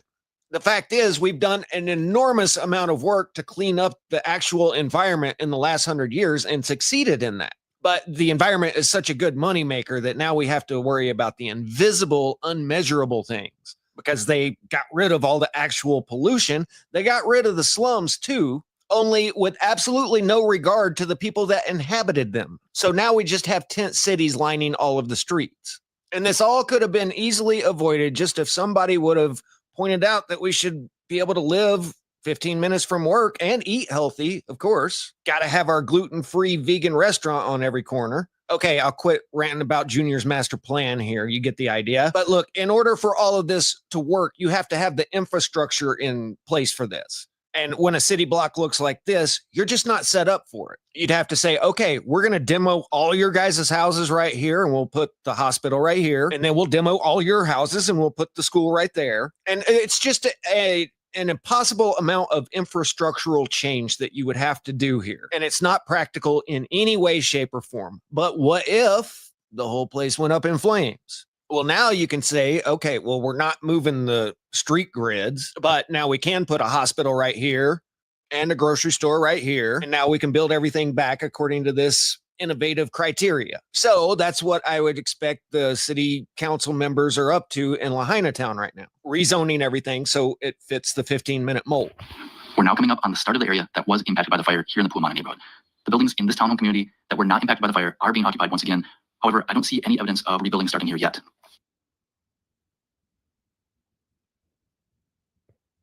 Okay, we're now coming up on the far south end of Front Street and entering into a single-family home neighborhood.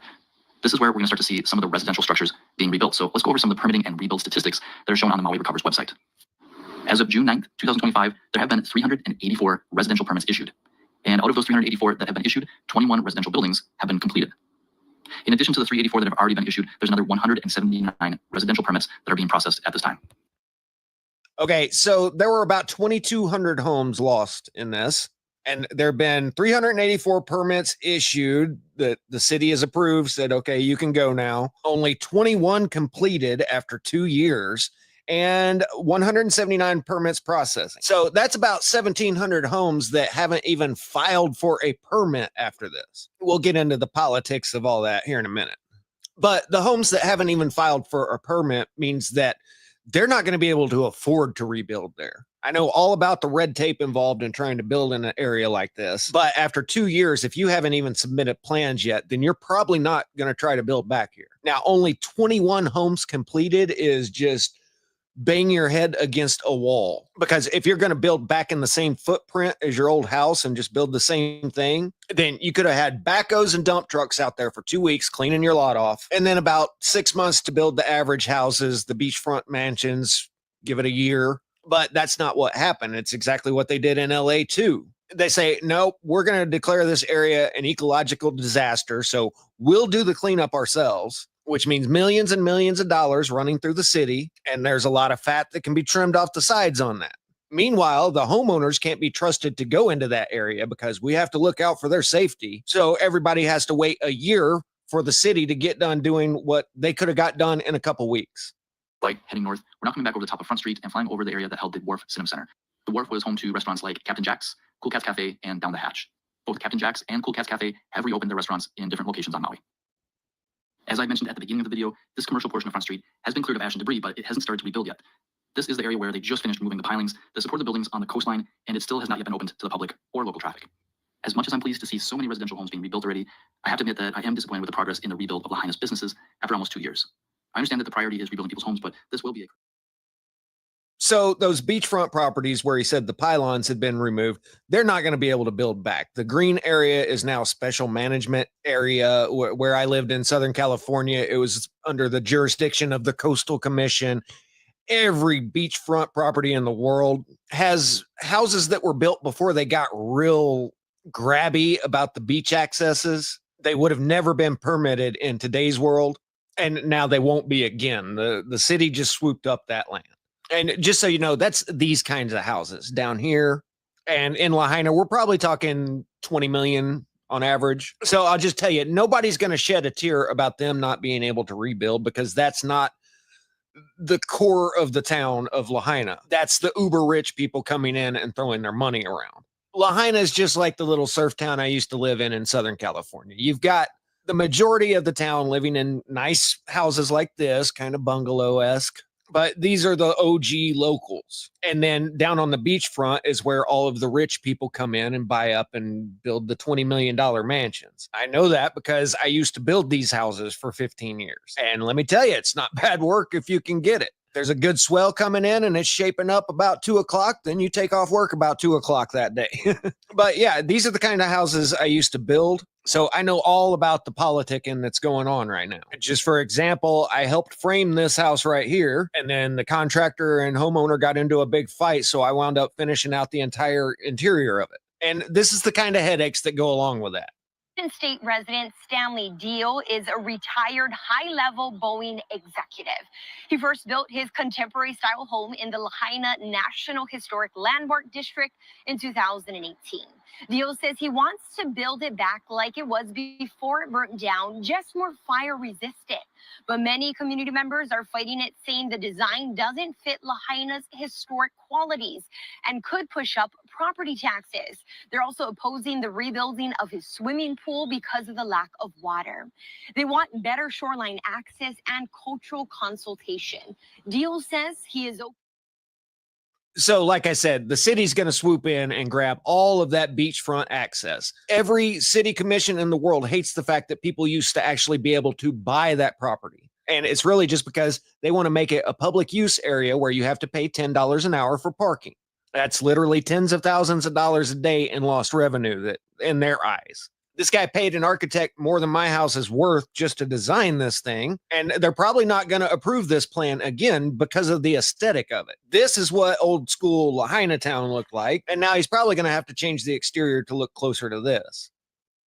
So that's the kind of headaches people are dealing with at the local level. One thing I haven't heard is how they're rezoning residential areas for commercial use, which is what I'd expect to see if they were drastically changing the town to fit this 15-minute mold. And really, a small town like this is kind of already a 15-minute city. It's not a 15-minute walk, but everything's within a 15-minute drive. There is a huge homeless encampment outside of town here, but there's no telling if these are displaced homeowners or if they're living down here because of other reasons. This is a real problem. And while this is a rather large encampment, it's not really that unusual for an area like this. Now, on the federal level, emergency management down at the bottom there has blown through nearly $3 billion. This includes $473 million for emergency work. So I would say that's about $500 million for the cleanup effort. So if you divide that by the 2,200 homes, then that's $227,000 per house to clean the lots off. That's about a $10,000, $20,000 job. So somebody just milked 10 times what that's worth off of each house. And seriously, if I could get 10 contracts like that, I'd sub it out, have it all done in 2 months and retire. Somebody made about $250,000 per house while the homeowners only got $700. To put things into perspective, they spent about $3 billion on this, while in the last 60 days of JoJo's administration, the EPA approved $20 billion in metaphorical gold bars to organizations like Stacey Abrams and other well-connected people's pet projects that went from $100 in revenue in 2023 to $2 billion. That's a 20 million X increase. So bottom line is I don't see them drastically changing things trying to fit a new model city. But at the local level, there's a ton of red tape you got to cut through to be able to rebuild. A lot of the beachfront mansions aren't going to be able to rebuild. And the saddest part of this is it looks like about 1,700 homes aren't going to be able to afford to rebuild. Meanwhile, people with federal connections have just pocketed $3 billion and nothing's been done other than cleanup. And for that, grifting off of a crisis, people need to be locked up. That's just despicable. But what I haven't heard any of the locals complaining about is them changing the town's footprint to make this the model city of the future. So the idea that they torched this intentionally in order to make it into that sounds like a bunch of internet hype. Well, then why did they torch everything except for the celebrities' blue-roofed mansions? If you haven't heard of this, this was the video that was going around at the time. You can see this thing lights up the yellow and red towels, but on the blue, it doesn't do anything. And that's why all of the celebrities' roofs were painted blue, especially Oprah. So I've shown a flyover here like 5 times already, and it's really obvious that none of the blue-roofed houses went up, right? Well, I've watched them fly from one end of town to the other, and I didn't see one single blue roof. But at the time, someone had a picture of a blue-roofed house that was unaffected and everything else around it was charred. Who knows where that was from? It could have been any of the thousands of fires that go up every year. This one is supposed to be a house in California, and I'm not a fan of fact checkers, but I am a fan of the truth. And one, yes, a blue metal roof is not going to light up if a bunch of embers fall down on it. Not because it's blue, because it's metal. And 2, it's really easy to find videos of a flyover after this. And you tell me if you can find a single blue roof in there. You know how I was talking earlier about how strict building codes and design are in areas like this? Before you can even build a house in an area like this, you have to go set up poles with strings and outline the whole house and then give the neighbors like 6 months to come complain about it. And if you're blocking somebody's view, then it's not going to fly. They're going to not issue a permit. So if people are complaining about the aesthetic of this beautiful home here, how do you think people are going to feel if you put a blaze blue roof on it? Yeah, that probably would have never got approved here, and I haven't seen a single blue roof in the rubble. Except for Oprah's, because we all know she had a blue roof, right? No, this is her house in Maui. So when you actually look into these things for yourself, I haven't found one shred of evidence that backs up anything I was hearing at that time. That's how the internet works. Billions of dollars in fraud, a horrible tragedy where thousands of people lost their homes, and one wingnut shows a picture of a metal roof that didn't go up in flames, and now Deborah in rural Iowa is painting her shingles blue. You know why? Because just like the feds grifting all kinds of money out of a tragedy, idiots on social media will do the exact same thing. But I saw the photo of the beam of light coming out of the sky. You know, it's funny. If you find a photo of a construction site from the early 1900s, then that's Photoshop. But if somebody says that they caught a laser beam coming down from the sky, then that's real. Guys, these things don't operate in the visible light spectrum. That's why we're looking at it through a red lens here. And like I said at the time, you don't need a $20 million secret weapon when a cigarette butt will do. This whole landscape is dry desert scrub brush. Combine that with 30-mile-an-hour winds, and just look at all the sparks flowing down the street. So yeah, this could have been started by some top secret technology. But when you got miles and miles of dry scrub brush and 30-mile-an-hour winds, then all it takes is one spark. Now, there was all kinds of fishy stuff about this, especially the down power line that initially set ablaze, and then that was supposed to have been put out and another one started. But you have wind blowing trees into power lines, and that's one of the major things about the California ones. PG&E is seriously slacking about keeping the trees trimmed back. Oh, look, I love a good conspiracy when there's evidence to actually back it up, but I have seen zero evidence that they're rezoning things here for a new future city. I've seen zero evidence that there were any houses in Lahaina that even had a blue metal roof. And yeah, I heard JoJo say the houses that had the right roofs. Well, yeah, he could have been talking about the right color of blue, but he also could have been talking about roofs that are made of metal or Spanish tile that are non-combustible. So if embers are falling down out of the sky, then they won't ignite. But I haven't seen anything that backs up the internet's claims about this. Somebody even lied about what kind of roof Oprah has. And as per internet etiquette, not one person double-checked to even see if that was correct. But don't let facts get in the way of a good story. At least Deborah now has the right color roof in rural Iowa. That would be the last place that anybody ever targeted. Now, the most important thing here, what about all the missing kids? Here's what they're saying about that. There was initial concern regarding a large number of unaccounted for individuals, including minors. It was later confirmed by authorities that thousands of children did not go missing. Early on in this, Hawaii Governor Josh Green had stated that it's possible that there were many among the unaccounted. Now, this is fishy because it was fact-checked by the Associated Press and Reuters, debunked this claim. Now, it seems like the sheriff's office or somebody would be the one to check this, but okay. But official reports by the Maui police and FBI said that only one minor was missing. NPR had written this article just a couple weeks after, and they say that the community was honoring the 115, no more, as well as the 100 still missing. But this memorial included posters of only 2 young ones. And then one of the teachers had said that she taught one of the 7-year-olds. So in this whole article, they say that hundreds are missing, but they only talked to teachers that only knew 3 students. And it seems to me if you were teaching at that school and hundreds were missing, then you would know many, many students that were unaccounted for after this. So I'm not real sure about this one. One, anyone in a position of authority, and this happened under their watch, would definitely want these numbers to be as low as possible. So there's definitely reasons that they would have covered things up. But they're down here interviewing people at a memorial, and they only report on 3 kids that somebody personally knew. So I don't know. It very well could be that people were panicking at first, saying, oh no, what about all the kids? And then it got reported that they're all missing.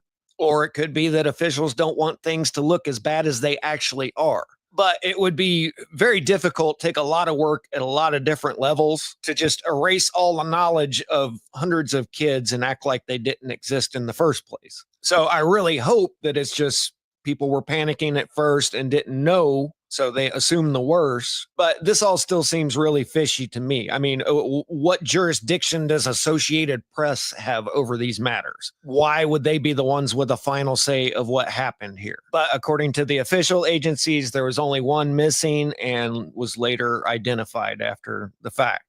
It seems to me like if there were hundreds of families missing a child, then it would be their entire life mission right now to find out what happened to them. They would still be asking questions, putting posters up. But I've watched a lot of videos of locals interviewing other locals, and I haven't heard anything about that side of things. And I think if that were the case, then it'd still be the talk of the town today. I mean, it's a small beach town where you've only got 2 to 3 degrees of separation between everybody. You might not know everybody in town, but you know somebody that knows that person. And if hundreds of people still had no idea where their children were, then they'd be talking about it.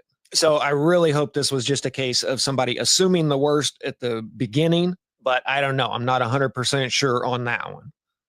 My overall takeaway on this is, one, the federal grifters came in and pocketed tons of cash out of this. And in doing so, they stymied the cleanup effort that locals could have handled themselves had they just let them. But no, they had to have the, quote, professionals do it at a price tag of $250,000 per lot.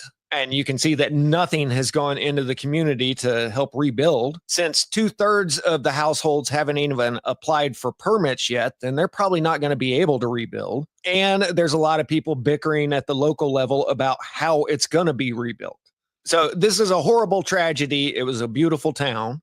But according to internet law, if something bad like this happens, then it must be a conspiracy. However, there is zero evidence after 2 years that they're rezoning things to turn this into a 15-minute city, which it pretty much already was. There's zero evidence that any houses in the entire town had blue roofs. And it's a fact that Oprah's didn't. But it's also a fact that some people are going to believe the first thing that they hear, and you'll never change their mind about that. There's still people keeping track of every time it gets foggy, because that's a conspiracy. I'm not even kidding. People posting videos saying, this fog just came out of nowhere. Well, where did it used to come from? Did it used to come with a big sign saying, hey, it's about to get foggy? You know, it doesn't matter that there's no homes here that have blue roofs, because now the people that know. And they've already let everybody in the comments section know that I'm compromised, and the Brotherhood's paying me to make sure that you don't find out that there's no blue roofs in Lahaina. I keep telling you guys, don't believe everything you hear on the internet, because it's wrong way more often than it's right. And even when you have the tragedy of the decade unfolding right before your eyes, that's not sensationalistic enough for the internet. They have to add to it. But after 2 years, nothing actually. Kofi, follow me.